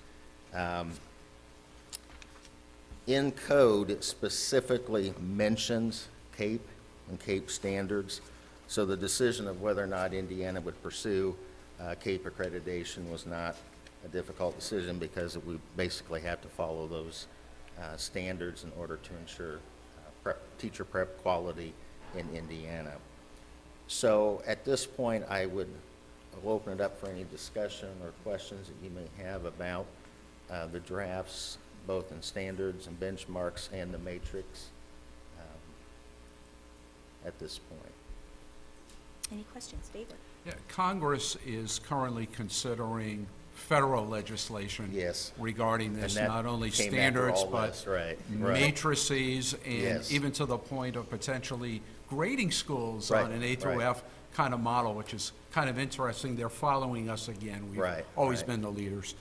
And And then they so, added more to it. You know, right, that's the right. And so the prognosis is probably some kind of bill will be adopted by Congress, and I'm sure you're aware Right. of the details in there. So I assume that the federal bill will supersede what we're doing at the state level, and you would adopt the Right. state. Well, yeah, whatever the federal government requires, we would have to do, and whatever, if we may choose to continue this as a side item, which would be, in most cases, repetitive, but since it's in code, we do have to continue to work on it at this point. So at some point, I may suggest that we just replace what the feds are requiring, or what we are requiring with what the feds will They be may- requiring And as they far may as not do reporting. anything. Right, and if it Right. doesn't pass, we just go with this. So I commend you Right. for moving this, Right. this forward. So the plan is, as the federal law is passed, let's assume it is for a second, then you'll adopt this to those particular states. Right, we'll have My other to. question deals with CAPE. And CAPE is now the accrediting body, and the deans of education from across the country met 2 or 3 months ago and raised issues and essentially gave a vote of no confidence for the CAPE standards. And so since it's in our statutes that we're going to use CAPE, what are the implications of that for us in Indiana? Well, in thinking in terms of out-of-state relations and out-of-state licensure, it doesn't, we still have reciprocity with most states, so it doesn't really hinder a candidate's ability to become licensed out-of-state. Again, we always encourage every teacher prep program completer to always get their license in Indiana, even if they intend on going elsewhere, because it makes it much easier to become licensed in another state. And again, we are in such a transition, not only in Indiana, but nationally. It's rather hard to predict what the outcomes may be down the road, whether there may even be another body that may develop their own standards that states may adopt. It's interesting that we still only have about 14 states that have adopted CAPE. Right. So that's troublesome, because we would hope that we could have similar standards across the nation. But if the federal government is going to continue to specify what they're expecting, I think we're all going to be forced into meeting what's required nationally. So, I don't want to say national accreditation is not important, but we may have other things that will decide that for us from the feds. Thank you. Thank you very much. Assessment update, Michelle?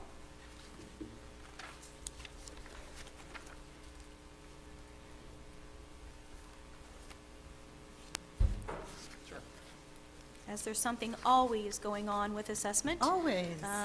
Michelle has prepared some materials for you, and many of them answer your questions, Carrie, that you had. Well, Michelle gets to stay. It's all not, it's day not a and full, it's, full Right. board meeting if I don't get to come up at least That's three right. times. You get to stay all day. Yeah, that's and- right. Isn't that wonderful? Then she answers questions all That's day on right. on the phone and the email. So what you're receiving right now is just a very small packet. Certainly, obviously, always appreciate the opportunity to provide you with an update.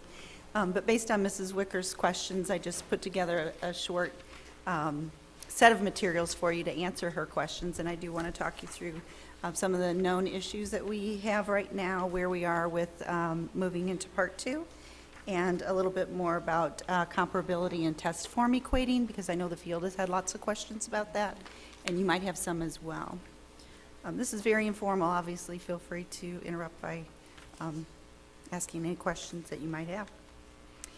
One of the things I did want to point out is that we do use our DOE-TL collections to actually print barcode labels for paper pencil testing, and also to populate the online testing system for ISTEP as well as the ECAs at high school. And one of the concerns that we did have that did arise actually within the last 5 business days is that we did have 285 schools not submit a file at all for Part 2. So we were extremely concerned about that. That's a lot of potential error in bubbling. It's a lot of work on the part of the school staff to actually do that, or for manual upload into the online system. So we have been working in Office of Student Assessment with our colleagues in IT at DOE, and we did open a period of time for those 285 schools to go ahead and submit. So one of the things we'll be working toward is really trying to help schools ensure that they provide that in a timely manner. But that was an issue, and I did want to bring it to your attention. The second page behind kind of the cover sheet here, if you will, is a list of known issues that we have found during the test administration. One of them actually was during the practice test, and we post a practice test answer key for corporation test coordinators to download, so we immediately made edits to that to correct them. One of the things we will be doing is looking very, very carefully at any of the items that were impacted by a typo, for example, or we did have one live item that was actually posted as a sample, so we won't use that item at all. And I certainly won't read this to you, but I did want to give you this information and be sure that I answered any questions that you might have, and give you a chance to, you can take it with you, of course, and would be glad to respond to questions later if needed. If I'm going too fast, let me know. Just want to point out some highlights as we go along. We had a process also, just to bring your attention to this in case you're hearing from anyone in the field in your area of the state, that we actually had schools order large print, Braille, and read aloud scripts in December, and there were a number of sites who actually did not submit an order. So we allowed them to do that in February, which did cause a back order. So we were able to provide those as soon as we possibly could, but there was a delay because there was an overabundance of additional orders during our, what we call our TMA window, or test materials adjustment. But what we've done, we've taken that as a lesson learned for how can we actually help the field, again, do a better job of some of the things that we have in place and making them even better. And so we actually are this week implementing a process for them to order for Part 2. So rather than just use orders that were in the December RTS system, which we know, based on all of those orders in February, are not accurate numbers, we are actually collecting this week exactly how many materials they need for large print Braille and read loud scripts for Part 2. So I'm very, I feel really good about that, and I think the field will think that's a good option. Any questions on that? Yes, Gordon? I'd just like to understand, we heard, I think very early on, that there may be some issues with the ISTEP testing, but I haven't really heard anything since. I'm not in the schools every day, so Sure. can you give me a statewide update on how the testing is going so Sure. far? So we actually get we get twice daily updates actually in the online system. Paper pencil, we basically judge that from the calls and emails we receive. So I would say overall it's going very well. We have, during this window, we only have about 6% of the schools giving online ISTEP right now, and about half of the schools are actually going to give online iRead 3, and that window opened today actually. So we're ramping up and, looking at, in terms of maximum concurrency, we're looking at a couple of thousand students is all right now because it's a very low volume. But certainly, right now, everything seems to be going well. We've actually done some site visits. That's one thing I had on your list here, is we've sent field engineers actually to 13 locations, and there have been 6 identified, I'll call them issues. One site actually had an Ethernet cable problem. One site was actually using an old version of what we call the test delivery client, so it was not the most up-to-date software. One site, I actually wrote them down so I wouldn't forget them here. Let me look at my notes. One site actually had a login credential issue. Another site had a Windows XP machine, and I think I mentioned that a little bit earlier today. That's, for example, in fact, in your packet, there's a list of the machines that can actually run the software, the operating systems, and those that cannot. So we tried to be really clear on that. The other 2 things that we have identified out in the field with these 13 visits are, there was one site that actually had extremely sensitive touch pads on their keyboards. And I'm not familiar with that, I guess, because mine's not as sensitive. But so we actually, for the students who were taking the writing prompt, for example, on their laptop, that seemed to be a problem. So they plugged in just an ancillary keypad or keyboard, and the students were fine. So that did come up. And then there was a process memory issue at a few sites where if they logged into the machine but then left it sitting idle for quite a while, 45 minutes, for example, it would go into a mode where they'd need to not reinstall, but to re-log in. So we've addressed those as well. We have had a few calls today, actually, as I've been trying to monitor my email from here about the screen reader, and that's been about iRead 3.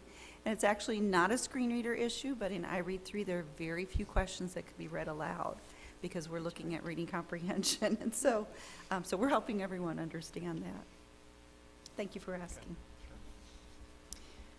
I've already really kind of gotten into the last portion of what I wanted to cover, which was about the technology. I know Mrs. Wicker asked about really ramping up for part 2, because at that point we'll actually be at about 96 to 98% online. And so we're certainly doing lots of things right now to address that, like the 13 site visits, for example. So I did provide a list of the minimum requirements. I know sometimes you're interested in knowing that level of detail, and so that's there if you'd like to review it.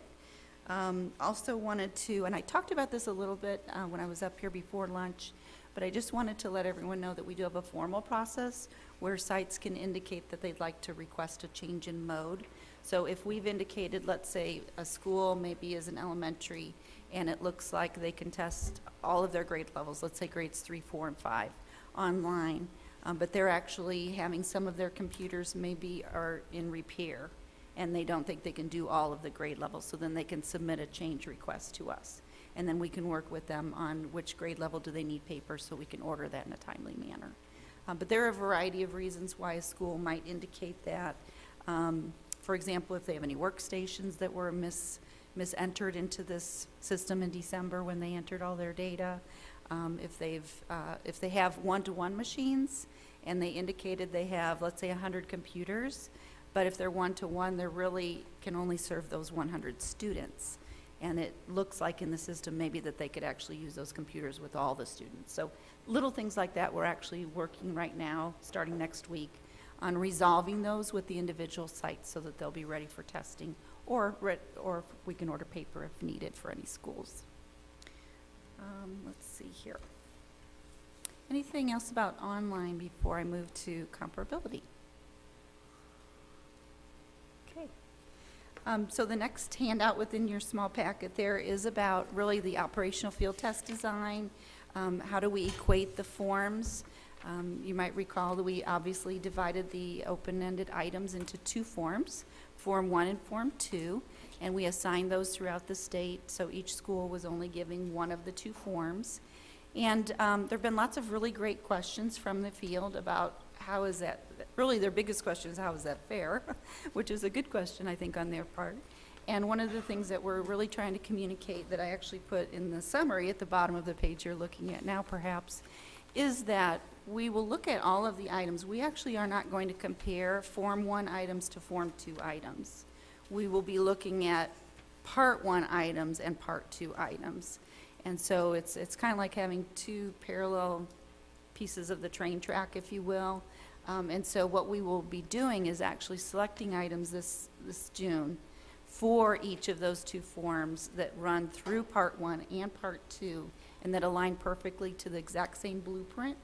And Ms. Neal was actually asking some questions in that area earlier about the standards that are measured, and really looking at making sure that both forms measure the same standards when we finish selecting the items, and that those items are exactly the same in terms of level of difficulty.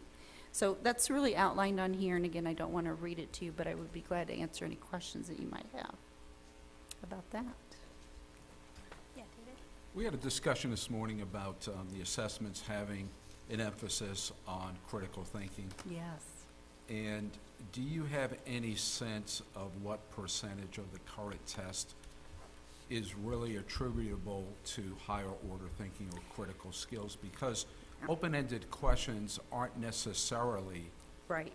and sometimes as I hear people talk, they're used synonymously, and they're really not. So That's an open-ended is excellent not point. higher order.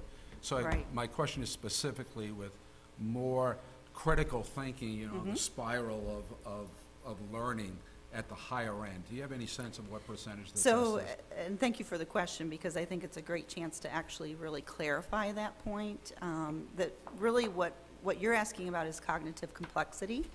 Correct. And, you know, one of the things that we actually do when teachers come in, kind of back to Mr. Walker, excuse me, his questions earlier today about the items and who's deciding about, you know, which items, which standards, to what degree are we actually assessing a skill or a piece of knowledge. And so one of the things that we do is determine what we call depth of knowledge, or the level of complexity of the cognitive demand of each item. And so to your point, Dr. Freitas, items that are open-ended aren't necessarily harder than perhaps a multiple choice or technology-enhanced item. It depends really on the depth of knowledge that we're looking toward and that cognitive complexity. There are a variety of depths of knowledge or of difficulty ranges, if you will, in every item type. And so some of the teachers, I think, are realizing that not every item in the open-ended is as hard as the one next to it or in the next session. And really, that's generated a lot of really good questions, and we've had a chance to do some PD around really looking at the entire test and all of the items, and really looking at something that we call a test characteristic curve, and making sure that the test is valid and reliable, to the points you always raise, which I really appreciate, and making sure that that neither one of them is harder than the other when we get finished, that they are exactly the same in terms of those cognitive demands. But I think it is an important point that there are many multiple choice items that can be much harder than the one right next to it, or certainly the technology enhanced. Some are easier than others. And that's by design. We really don't want a test that's all easy items or all difficult items. There certainly needs to be a range of those. So thank you for asking. Thank you. Carrie? I appreciate the answers, and I'm sure I'm not the only one who gets lots of questions, and again, like the number one I'm sure. question you said, you know, how is it fair? And so it's nice to have a concise answer. But I know that as like the results come out, and I know that's not for a long time, questions of validity are gonna come up, and I would like to request a validity study, I guess, be done. Just, I think we ought to be proactive and know that would reassure lots of people, and so I'm wondering if we could request board staff to. And actually, we will be doing one. We have to have one to prove to the U.S. Department of Ed that we do have a valid and reliable assessment. We're also doing comparability studies. This is a perfect segue, thank you, into my last handout, which is in your packet. And this is something that you actually received in your board packet. This is information that we wanted to provide to you. Again, the other items were questions from Mrs. Wicker, so I wanted to elaborate on those for you today. But one of the things we'll do, if you notice in, in June, actually on this list, one of the things we're doing is comparing paper, pencil, and online. So anytime we have a test and it's in more than one mode, we must do that comparison to feel really confident, not just we think they're the same in terms of comparability, but have we actually analyzed the data? And so that kind of feeds into your question in terms of looking at the validity and, of course, reliability of the assessment results. And then that actually is part of what we present to peer review. Because I think many of you are aware that we actually have to defend our standards and assessments at the federal level to indicate that they are usable for accountability. So again, I appreciate the question, and yes, we certainly are doing that. And so then, I mean, will you share the results Sure. with us? I mean, is that? Be glad to. Okay. There's a tech report, and it'll be more information than you probably want. And I'll try to summarize the key things that you're asking about, just to kind of give you a thumbnail sketch of those things. Sarah? Where on the timeline will that validity study take place? Actually, as we're looking, after we select the items, which is in June really, and then look more toward the standard setting, after standard setting, when the scores are then produced and we have the rescore window and we have a final set of scores, which will be, let's say, mid to late fall, then they produce the tech report that contains all of that information. So it's kind of an ongoing, there are many pieces that add to that validity study. And so when we get that final information, we'll be sure to share it with you. The full report, as well as kind of a condensed Reader's Digest version, I think would be helpful. Would you add that to this actual Sure. document? And Sure. then the next Be time we glad hand to. it out, it'll be there? Absolutely. Any more questions for Michelle? Anything else you'd like to know about assessment today? So just one more, so, because I was just trying to take notes, and I think that, oh, that's interesting. So paper pencil, though, in the spring, we've only got about 4% of our schools doing paper pencil.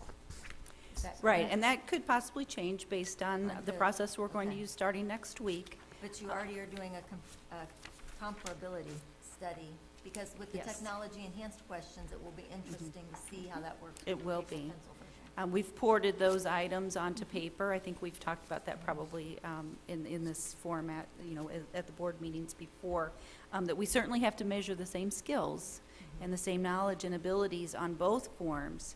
And what that study does is it actually helps us determine whether or not we're assessing in both modes the exact same way we need to be, and if we need to make adjustments in the data based on that. But anytime we have paper, pencil, and online, we do that. So for iRead3, for ECAs, and so on. Anything else? Thank you very much, Michelle. You're welcome. Thank Thank you. you. No Child Left Behind waiver update, Danielle?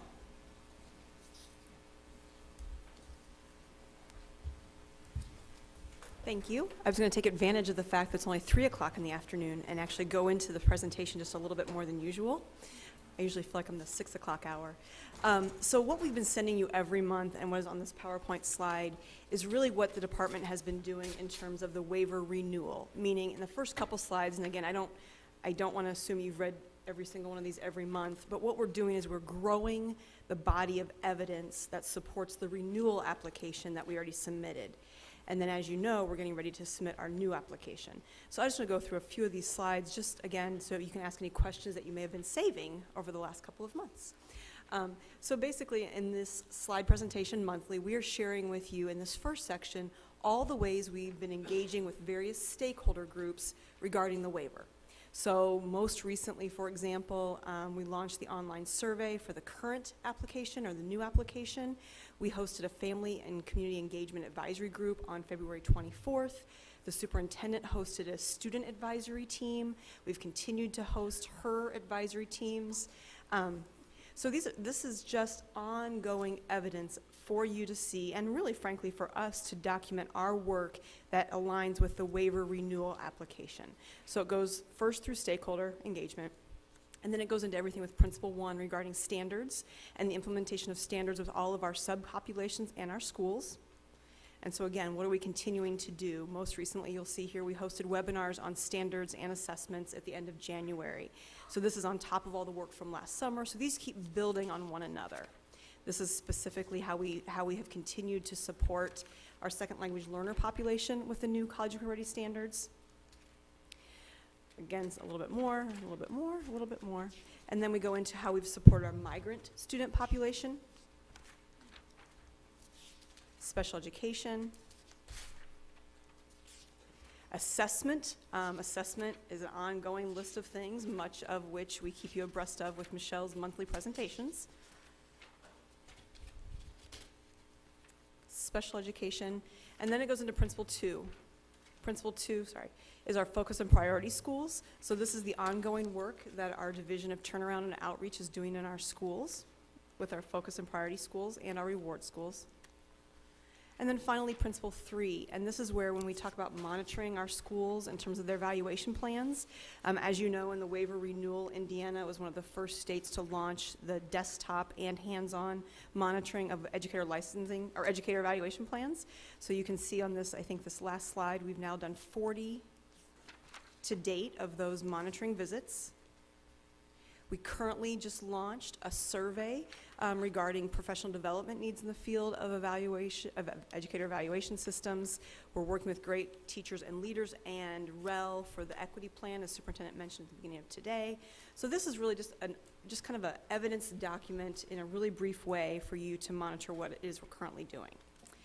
So I will pause there because my next question is to ask all of you, do you have any questions about the draft of the new waiver that you've received and the high-quality plans? Gordon? The draft is online. The draft was sent to you with electronic links, and it's not online anymore because the survey closed on March 8th. Okay, okay. So you received it That's right. a couple, I think at least once or twice. One from, I think, Bob sent, and then we also sent. So, will that be submitted to us Again, one more time? one more time. So I can tell you the survey closed on Sunday, the 8th at midnight. We received 4 online comments. Wow. Yes. I don't know how I can sort all those. No, we received, but they were good 4 comments, I should say. So we will take those into consideration. But more importantly, we met for more feedback. We met on the 27th, I believe, Bob. We met with State Board staff on the 27th and legislative leadership staff before it went online, or right after it went online, to just go through all the changes. So we talked through, we had our subject matter experts from the department, talk through all the elements of the waiver and the new application.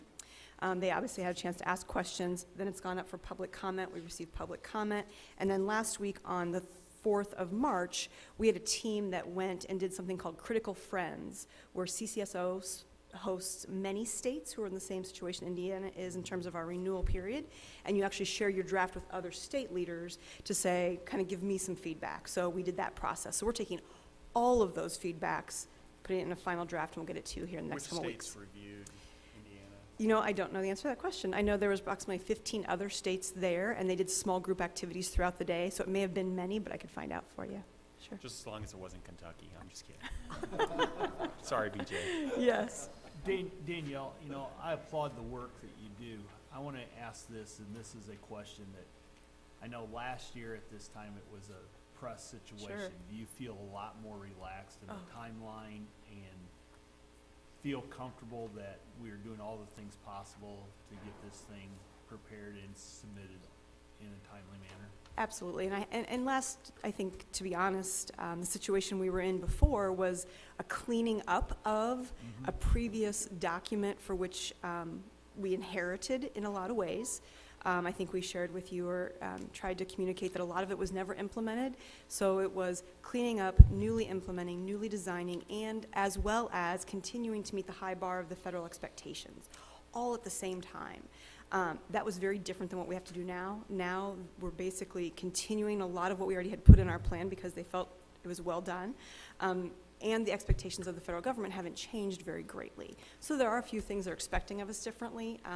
But again, I feel like the heavy lift was really done in our renewal. And I guess I would add to that, in this particular submission, we don't have to submit all the evidence right now of everything that we've done. We need to update the report, but we don't have to submit All the those hundreds files. and hundreds and hundreds of documents that we had to do last time. Now, they will have a monitoring later.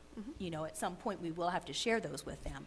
But this is nice because we don't have to submit all of that as well. We just have to submit any new documentation that has been created around the new ideas for which are being set for the first time. It just seems to be a little bit more relaxed. I It's just very wanted much- to It is. Note that and make sure that you were rewarded for that. Well, Thank you, Yeah, Troy. it feels much more relaxed. So we'll get drafts to you here in the next 2 weeks or so. Our final submission is due by March 31st. Thank you very much. Thank you. Oh, Point of you had order? another question? Just point of order. I note the lack of a quorum. Could we have staff find one more member so that we can conduct official business? Well, I'm Brad's not sure. Brad's still on. Does he count? Brad, oh, yeah. Okay. Brad, are you on the phone? No, I thought he was off. I didn't hear him click off either. Just want to make sure we're not violating any Well, laws. so a quorum is needed. Well, we should probably just look. I think David's Yes, just- I'm here. Oh, he is there. We have a quorum. Here. We were wondering if you were still there. Thank you. All right, next item is I'm here. school quality review for 4 years. I believe you have a copy of the, There's a delay apparently. okay, we have you have a copy of the memorandum of understanding between the Indiana State Board of Education and the Department of Education to go forth and do the quality reviews. I would point out to board staff that the department believes we'll only need to do 3 of these quality reviews, in that we learned just recently that IPS 103 will be an innovation school under 1321, and so there will not be the need to do the school quality review as was initially planned. So we will adjust this memorandum of understanding to reflect that. Any questions for anybody? Okay. Next item is adult charter high schools A to F accountability. Oh, wait, and we have some speakers on here for this. Joe White.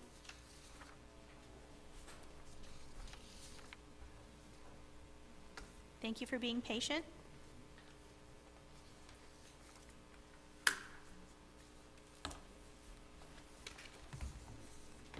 Superintendent Ritz, board members, thank you for your time today. My name is Joe White. I'm Executive Director of the Excel Center, which is an adult high school program here in Indianapolis. Can you based lift your out- mic just a little bit? Sorry. There you go. We're based, is that better? Based out of Indianapolis. We started back in 2010, serving adults, and if you do the research and you look around the state and in this community, there is a population of folks that have been pretty much overlooked and underserved. 700,000 dropouts in the state of Indiana today, and we just wanted to do something to try to address that issue and that challenge, and also do some work to fill that middle skills gap. So we started in 2010 with one location, and now we've expanded and grown and have had a pretty substantial, I believe, impact on our communities that we serve through not only the offering of a high school diploma to our adults, but also the the credentials that are also made available to them as well. And so we're really excited about the presentation today and this model that is going to be made available to us. We want to, and this may seem a little premature, just highlight a couple of the concerns that we have with the model. The Excel Center, we again are serving adults, and our population is comprised only of about 7% of students who are under the age of 18, and therefore we are not receiving Title I funds or anything of that nature. And so as we move through this presentation, you'll notice one of the components within the graduation calculation is a cohort calculation. And in the grand scheme of things, it comprises about a 4% weight in the overall evaluation.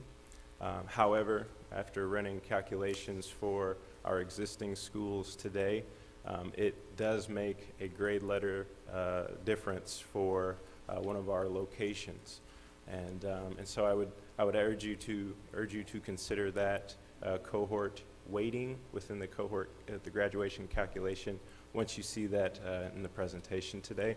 Again, we're really excited about this model. We think it really sets the bar pretty high for all of our adult programs here in the state of Indiana. And our schools, again, we have 9 locations here in Indiana, serving about 2,900 students. And so we look to continue to try to do things creatively and innovatively to serve the population and provide them with high quality credentials as well as a high quality diploma. Looking at our outcomes of our graduates over the last 5 years that we've been open, we have achieved a 95% pass rate on the Algebra ECA and 93% on the English ECA. And again, throughout the 5 years that we've been open, we've graduated over 1,000 students and have only used the graduation waiver on 8% of those students. So we pride ourselves in a high-quality diploma and a high-quality accountability system, and we look forward to you taking that consideration with the cohort calculation being built into the model, as well as another concern that we have that you, again, will see is the CCR, the College and Career Readiness Metric. The reporting structures for that, we have some challenges there with getting that, the certifications that we offer, we like to tailor them to what our employers are demanding in the regions that we serve, and we lack the flexibility to ratchet up certifications in a timely manner because we have to adhere to the IDOE approved certification list. And the process for expanding that list is, it requires a lot of time, and there's about a year to year and a half lag time if those submissions are not made before December of the school year. So we would like to consider another mechanism or means for reporting the certifications that we offer using either Department of Workforce Development and the workforce councils in the regions that we operate in to help guide all of our determinations and the certifications that we offer, and then find a more expedient process for getting those added to the list so that we can receive credit. Because I think the unintended consequences there are that our lists, again, our certification offerings are confined, and we're not able to offer what employers need in the regions that we serve in a timely manner. So as you work through this presentation, just consider some of those things. Thank you for your time. Next speaker, Dan Scott.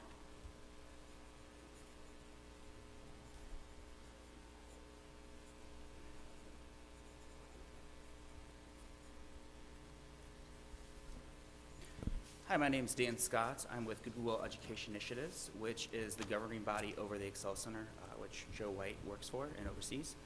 And to just reiterate some of his sentiment, we do appreciate the hard work that's been put in with Cynthia, her team, members of the board, the various charter authorizers, and DOE in creating a model for adult high schools. However, with that said, we do have concerns around three key areas. The first one of those, like Joe said, revolves around the cohort inclusion in any form in this model. With that said, it is our understanding that the inclusion of the cohort rate is to satisfy No Child Left Behind waiver concerns. However, since none of the adult high schools receive Title I funding, it is our understanding that this is actually a moot point. There's not really a need to include it. So our recommendation or hope there would be that it would not be included in this initial model, and only at which time the U.S. Department of Education would come back and mandate it, it would get added in. That would be our strong belief there. The second area that we have concerns around, and Joe touched on as well, is around certifications. Currently, only certifications that are on the DOE approved list count towards CCR credit. The problem there is that at times, there can be up to an 18-month delay in getting new certification added. And so therefore, with a school like the Excel Center that has 5 terms in a given year, we could in theory have 5 terms of graduates that would pass from having a certification in place to be an approved list to a future approved list. So we see that as a major concern. We're all about accountability and want to be held accountable. However, with that said, we're going to do what's in the best interest of our students, and so that means we will work with the Work Council to continue to add new certifications that they deem to be of need in their area. However, we would like to get credit for that when we do it and not have this 18-month delay. And the third area that we would really like to see the board include in any model is the mandate that the grade received in the fall of the school year, or the fall, reflect the most recent school year. So that means if you receive a fall in 2016, a grade in fall 2016, that we would like it to reflect the 2015-16 school year. Unlike other high schools, we do not use cohorts as the main foundation for an accountability model. Therefore, we feel the opportunity is there for a grade that is actually reflective of what just happened versus having a full year lag. To us, that's not a necessary delay that should be included in this model for adult high schools. And with that said, I'm happy to answer any questions you guys may have or help out in any way possible. But thank you. Next speaker is Emily, is it Massengale?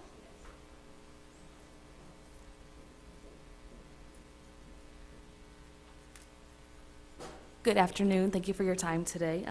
I won't be too repetitive since you've heard from two of our colleagues at the Excel Center. I'm Emily Massengale, and I'm the founding principal of Crystal House Doors.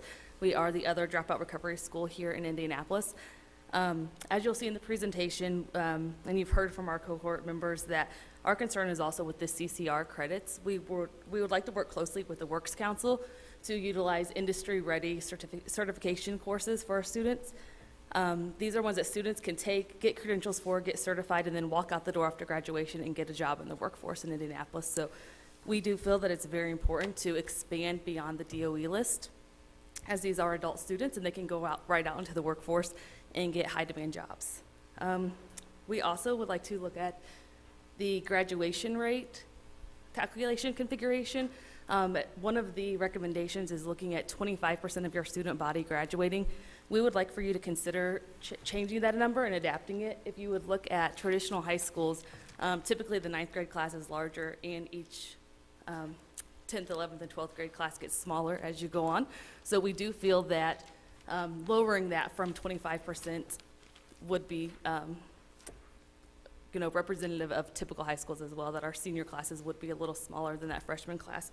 So we would ask that you would please consider to lower that to be a little more reasonable and align with the other percentages representative in traditional high schools as well. So thank you for your time, and that is all. Thanks.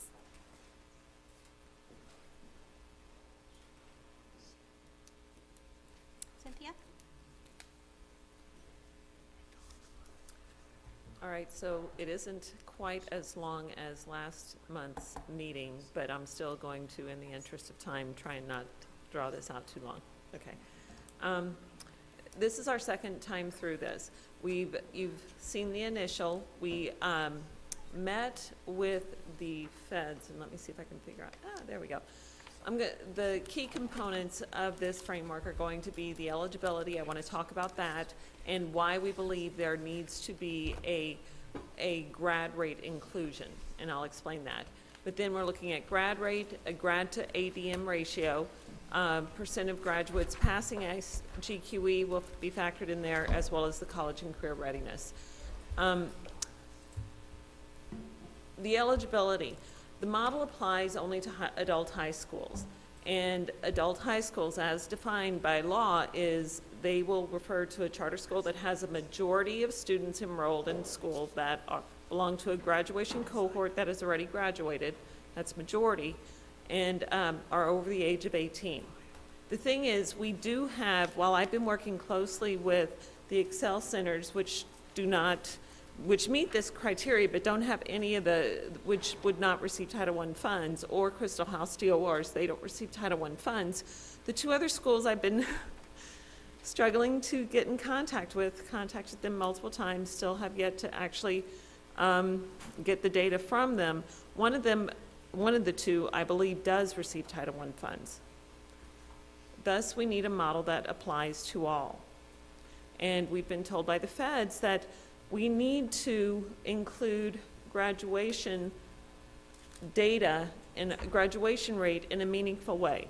They give us lots of latitude, lots and lots of latitude. So I'm suggesting for you to consider including it as a 10% rate, 10% of the overall graduation calculation, a 15% or a 20%. I could go lower down to 5%, but I'm not sure it would be considered meaningful enough. I'm a little nervous about going lower to 5%. So, I mean, we could go 10%. I'm okay with that. But it needs to be your decision. Again, I do need a model that applies to all schools that could fit this definition. And just because the ones I've been able to work closely with do not happen to receive the Title I funds, some schools could. Thus, I need a model that works.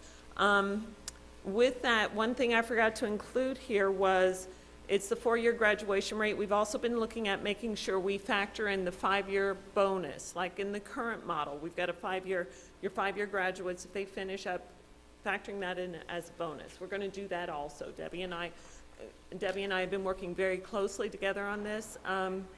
So that is one inclusion that I forgot to include here.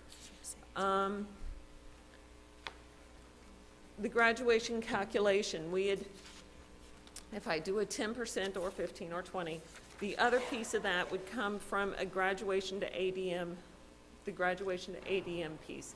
As I explained to you in the last time we presented on this, that would be taking the number of graduates enrolled, the graduate to enrollment percentage, the number of students who graduate in a year as compared to the number of students enrolled for the year, looking at both the average of the two ADM counts. And we are considering that to be, we're taking it times 25 because we are thinking of it as a typical school does have 4 grades, but we are thinking most of these students are going to get through much more quickly than a normal 4-year, right? They may come in with minimal credits, they may come in with several credits, but the desire is to get them through quickly, more quickly than 4 years. So while we're saying to take it times 25 or this 4-year 25%, I hesitate to lower that. So, but that again would need to be from direction from you, and we will collect public comment on that also. But again, we have been working closely with the programs, and I do understand their concern. Is there a question? Yes. What is the average time that it takes a student to go through the program? I understand that they're coming with varying degrees. Right. My understanding is 18 to 24 months, 18 months to 24 months, roughly 2 years. Sure. So, I mean, there could be an argument to raise it to 50%, but I'm treating them like all juniors and seniors. But I've been treating them as a 4-year because you do have some that arrive with very few credits, next to none, all the way up. So, questions? Yeah, I do. Mhm. Considering I have a kid that comes in 19 years old, 3 credits, Sure. that on a graduation rate doesn't help. However, Right. what if they completed 14 credits and they did what was equivalent to 1 year? Is that even been considered as a possibility of a metric? The problem is the difficulty in collecting the data. On the other hand, we are going to have trouble collecting the graduation to ADM count also, just because we currently have no way to collect their graduates in a timely way to be able to do the on-year, if we want to do an on-year. What I'm just saying is, you're saying 18 to 24 months, so they're going over 2 years anyway. Right. So the first year they're a 0, and the next year they're a 1. They count. Do you see what I'm saying? Like the first year they're enrolled, so they're counted as a denominator, so they count as a 0. Right. The second year, they count as a 1 because they're also enrolled and they graduate. So you get no reward the first year, even though they have growth, and then you have major reward the second year. Which is where we are looking at putting that's factoring the graduation to the graduation calculation. I'm going to try to refer to the both pieces as just the graduation calculation.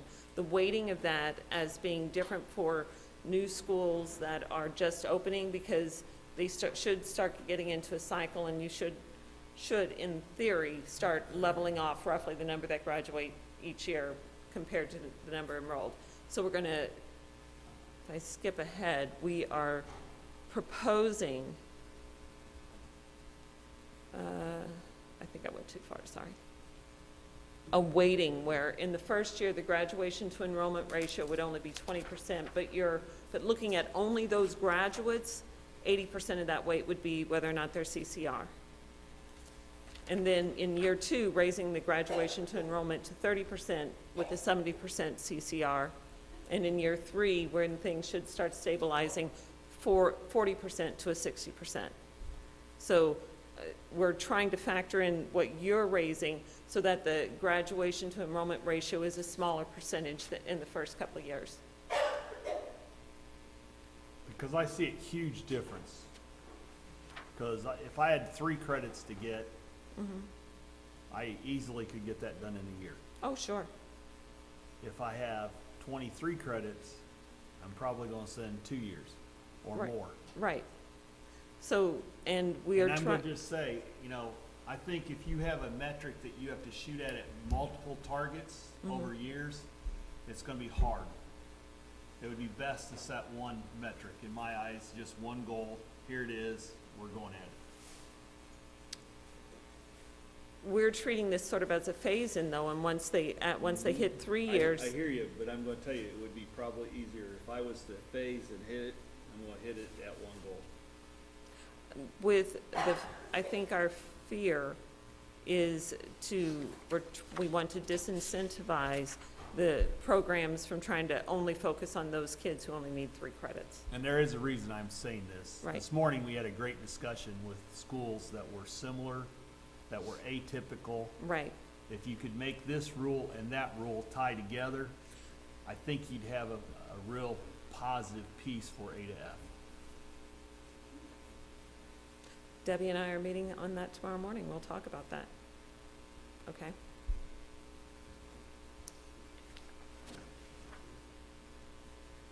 Let's go back. I want to talk briefly about the guidance question on CCR. They raised the issue regarding college and career readiness, and right now the thought would be that whatever we do in this model would mirror what's going on in the regular A through F. But they raised, the speakers raised very good points regarding the misalignment. And so we are going to be meeting with the Department of Works, DWD, to discuss with them how to better frame this and bring this in alignment. But I think the issues they raise also probably apply to the regular A through F model, which we have one more day for public comment, so hopefully somebody comments on that. But the regular... Cynthia? Excuse me? Cynthia, it's Brad. I just wanted to jump in real quick and say, I think, too, when you have that conversation with DWD, and I hope in DOE, this is going to be really critical for the adult learning centers, because when you look at that list right there, I mean, yes, they'll have a few people with AP exams, some with IB. The majority of where their CCR data is going to come from is going to be from those industry certificates and then dual credit. But I hope we can make sure that the system isn't somehow penalizing them indirectly. And we've seen this come up at different times where either because of the way something was legislated or the rule was written, there wasn't an intended consequence, but it's happening, and somehow we've got to come back and address that. I agree, which is why it needs further discussion. We do not want to disincentivize the schools for doing the right things for the students in the areas where they're located. If there are programs that help the industries where these schools are located, they're providing students who can graduate and get a job right away in areas of need. We want to incentivize that, of course. We want that to be a good thing. So that is going to lead to additional discussion also as well, because these issues, this has just been brought to my attention this past couple of weeks. I didn't realize there was a disconnect. All right. With the CCR targets, though, we are looking at options here where I will need direction again. Do we want to weight it at the high school model currently only requires a 25% CCR to get full credit. If you're at 25% of your students getting CCR, you get full credit on the high school model. We want to set a higher target and right now I've been playing with numbers 70, 80, and 90%. I also played with a straight percent. But 70% is roughly 3 times what we're currently requiring for the high schools. We can go higher. When I played with the numbers, I didn't see a whole lot of difference. And unfortunately, when I played with the numbers, this is how they fell out. And honestly, I only have data for 6 schools. The 2 others that I've been trying to get data from, I wasn't able to include. These charts are a little confusing. I only have 2 schools where actually grad rate is affected right now, because this is based on last year's data, and therefore I didn't have the data for the current year to include the 2014 grad rate. So only 2 schools are actually even affected by grad rate. And then when I look at that, I broke it at what if grad rate's at a 10%, 15%, or 20%. And then I broke it also by if CCR is considered a 90%, an 80%, or a 70%. The grades don't shift much, but they do shift a little. But again, this is how they sort of play out. Yes.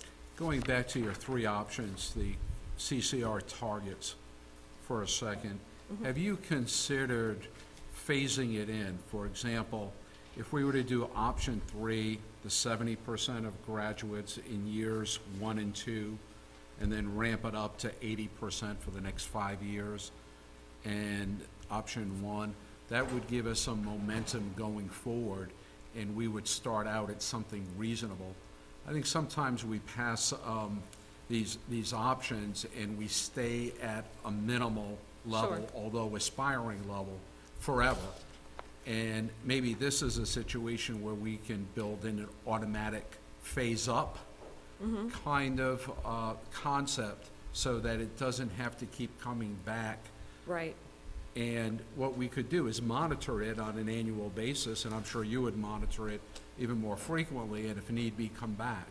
Right. But I think to be more sophisticated as policymakers, we may want to build in that phase-in system to a lot of the work we do, so it happens automatically. Is that something that is a idea with some merit? Sure, we can look at it. Okay. It's hard to look at, of course, given the schools haven't been open that long, but I think it's something we definitely should discuss further. And you're going to put this out for public comment, is Yes. that correct? So Yes. maybe that is an alternative option you could put out for public comment, if that's possible legally. Maybe not, but Are we doing rulemaking? We will be. We're not there yet. Right. Right. So I guess I'd ask, what's our timeline, and, because we keep looking at pieces and we don't make any decisions. The timeline keeps getting pushed back unfortunately, due to other things that keep coming up. The goal is still to have this done by end of summer, early fall. One of the requests has been that I work directly with the schools, and I've been contacting them and sending them what I've been doing and asking them for data and so forth. Once this school year ends out, quite honestly, it'll be easier for me to, with this request for looking at current year data, I'd like to look at that with their current grads and where they're landing at the end of this school year, so we can run these numbers again. The problem with the current year data, let me throw in, will be grad rate will always be a year in arrears. It just will be a year in arrears. But that doesn't mean we couldn't do current year for graduation to ADM and these other pieces. CCR, another issue with CCR is we've got to find a way to be able to collect their data. Right now, we don't currently even collect their data because of how the data is collected, and they don't get certain grants, therefore they have no way of turning it in. That's a logistics issue. I'm sure we can work that out. But let me get with John. We do need to get a draft rule in front of you for approval so it can go out for public comment. And the goal was to have it in April, but when this got moved back from last month, things got a little messed up. So the goal still is to try and have it roll out shortly after the regular rule. So my question is, when's it on the action? When do we give you input as to what you want us to do? Because you've given us several options in here within several components. Are you wanting us to make a decision for you? Yes. To move forward today? Yes. I would like that, yes. Because I don't think anybody understood that. Okay, all right, then it needs to, let's come back. I'm just saying is, I really think that the 6 schools or whatever that are the adult schools that are involved, they have a better idea of what that data is gonna do to them. I mean, I would say that the best option is gonna be the most, which was gonna give them the most feedback that's the most important for them to have growth in the future. Because that's what we're using your accountability piece, it's to give your school a chance to target a area of concern, address the area of concern, and see if you can improve that. So on your, That's where I'm at. so on your sample data page that you had, Yes. you've got a note at the bottom that says no schools had a CCR rate that met the 70% CCR minimum. Right. So are you telling us that 70%? At the moment, I don't know what 70% does, because at the moment, given the small sample of schools I'm working with, it was either below 70% or it was 80% or higher. None were within that 70% range. I'm only working with 6 schools, so it just. So that's what you meant. Yes. And then with 6 schools, that's not statistically significant anyway, so I'm not sure I put much credence in that and spent a lot of time on that. Precisely. I'm just trying to look at different ways with the schools I've got, how do they fall out? I thought that meant nobody got to the 70% mark. No. That's no, what I thought that no. meant. No, I'm like, why are we I- doing 80 and 90 then? I apologize. No. It's just that none happened to be in the 70% range. I had 80, I had 90, I had higher. I didn't have 70. I had lower, but I didn't have 70. Cynthia, has the other school, have the schools had input on other avenues for career, the CCR evaluation points, that there would be other things that they could count other than what we currently have? As I mentioned, this only came to my attention within this past week, and that is why we are having some conversations. I mean, their input, we've been doing, sending some emails, and I, again, was caught by surprise. I didn't realize that data I had initially received wasn't limited to what was on our current list, for starters. And they explained, as they did today, what they do with regards to their certifications. They go into these areas, they figure out what's of need. Makes sense to me, but that is what's leading to the fact that we need further conversation. How do we address that in a better way?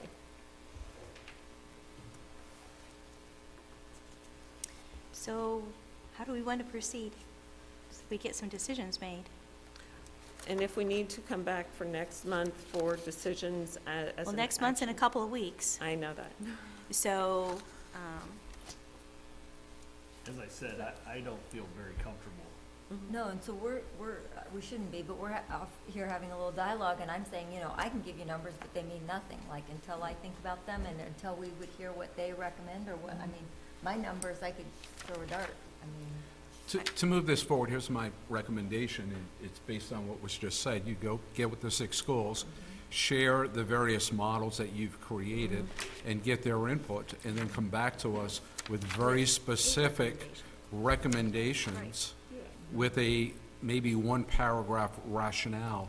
I feel that if you're working with the 6 schools involved, and you're coming back with recommendations that are from them with your input and your expertise, I feel fairly comfortable with that. I'm probably going to push the schools a little from what they want anyway, but at least I'll know what they want, and then we can make some intelligent decisions. Does that make sense? Very good. Okay. thank you. Can I add real quick to David's comment? Yes. Cynthia, one of the things too, and I wanted to thank Joe and Dan because I had a chance to visit Excel yesterday and it was helpful. Hopefully I didn't make them sick in the process. But as we talk, Indiana funds the adult center separately. We're working on a separate accountability model for the adult learning centers. But yet, because of the way they're viewed as a school, it has implications with respect to how the feds look at them. Have we talked to SBOE? Do we know for a fact we don't have a choice? We have to have the graduation rate include an SU grade, non-substantive, yes. But I guess my question is as we run into these things from time to time as a board, is anybody keeping track of where we may need to reach back out to the legislature and say, listen, this was not intended, but a byproduct of going down this path is these schools are impacted to some extent, and do we keep track, or we need to be making some legislative adjustments or fixes, or maybe we don't? So Well- I'm gonna, go ahead. Well, we did reach out to USDOE. They did tell us that we were required to include grad rate in a meaningful way. But as far as whether or not an adjustment to the definition may help address that, I can't speak to that. And it would need further research.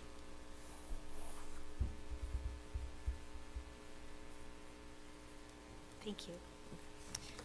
Last item is Strategic Planning Committee update. Kelly Failer.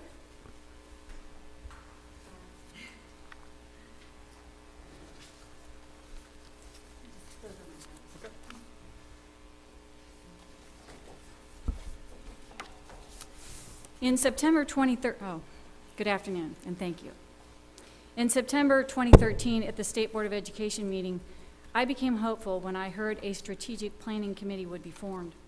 According to the resolution, this committee would address issues like closing the achievement gap, ensuring students can read by the end of the 3rd grade, high school dropouts, waiver diplomas, and post-secondary remediation.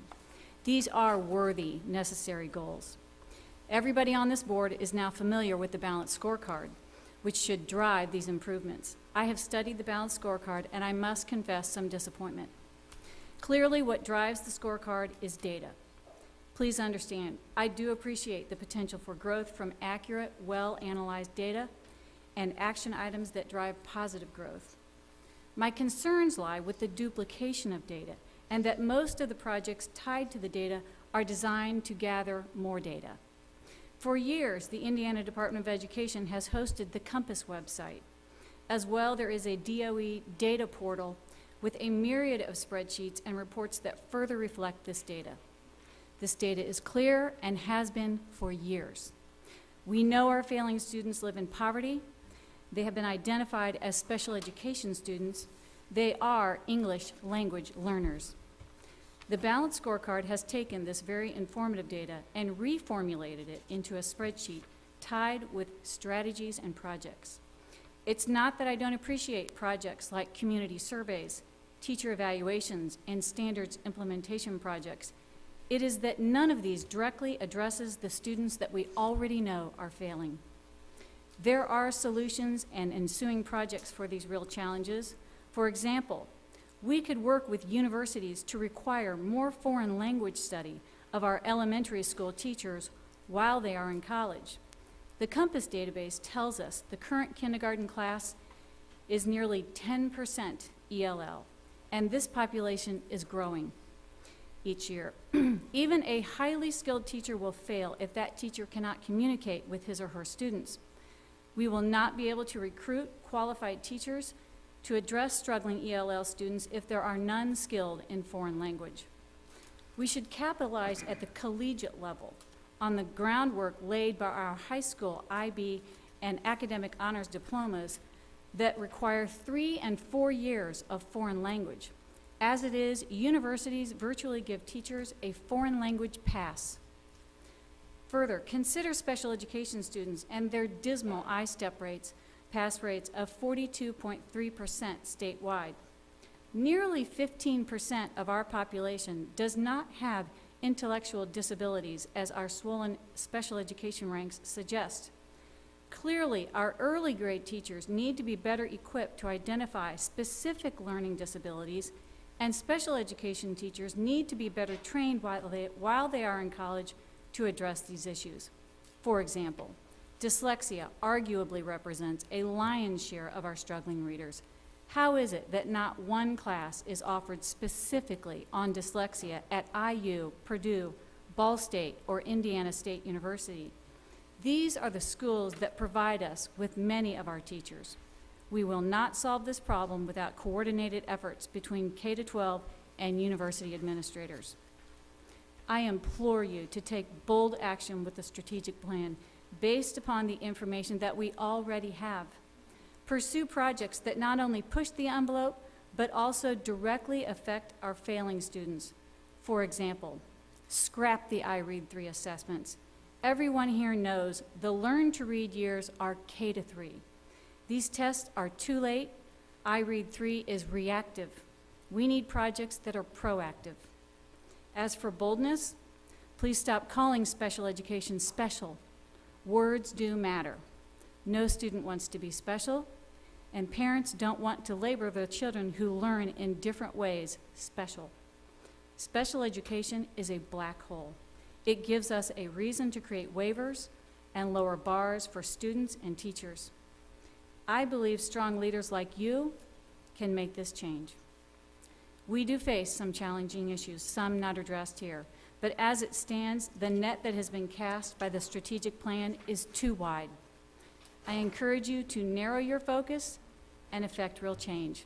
Thank you very much. Thank you. Do we have an update on the strategic plan? Not really. We just, we've had, as you know, we've had a very busy agenda the last few months. We're taking a pause, and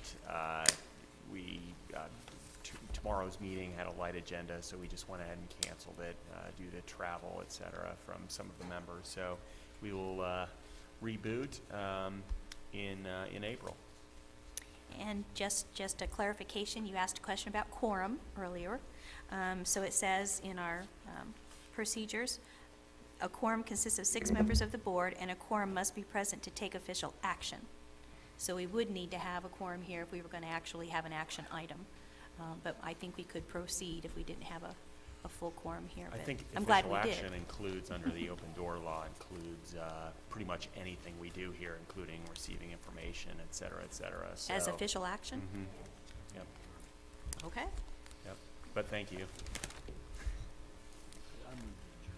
Moves to I adjourn. think we have, Second. speaking of official action. There we go. I second. All those in favor say aye. Aye. Aye. We are adjourned.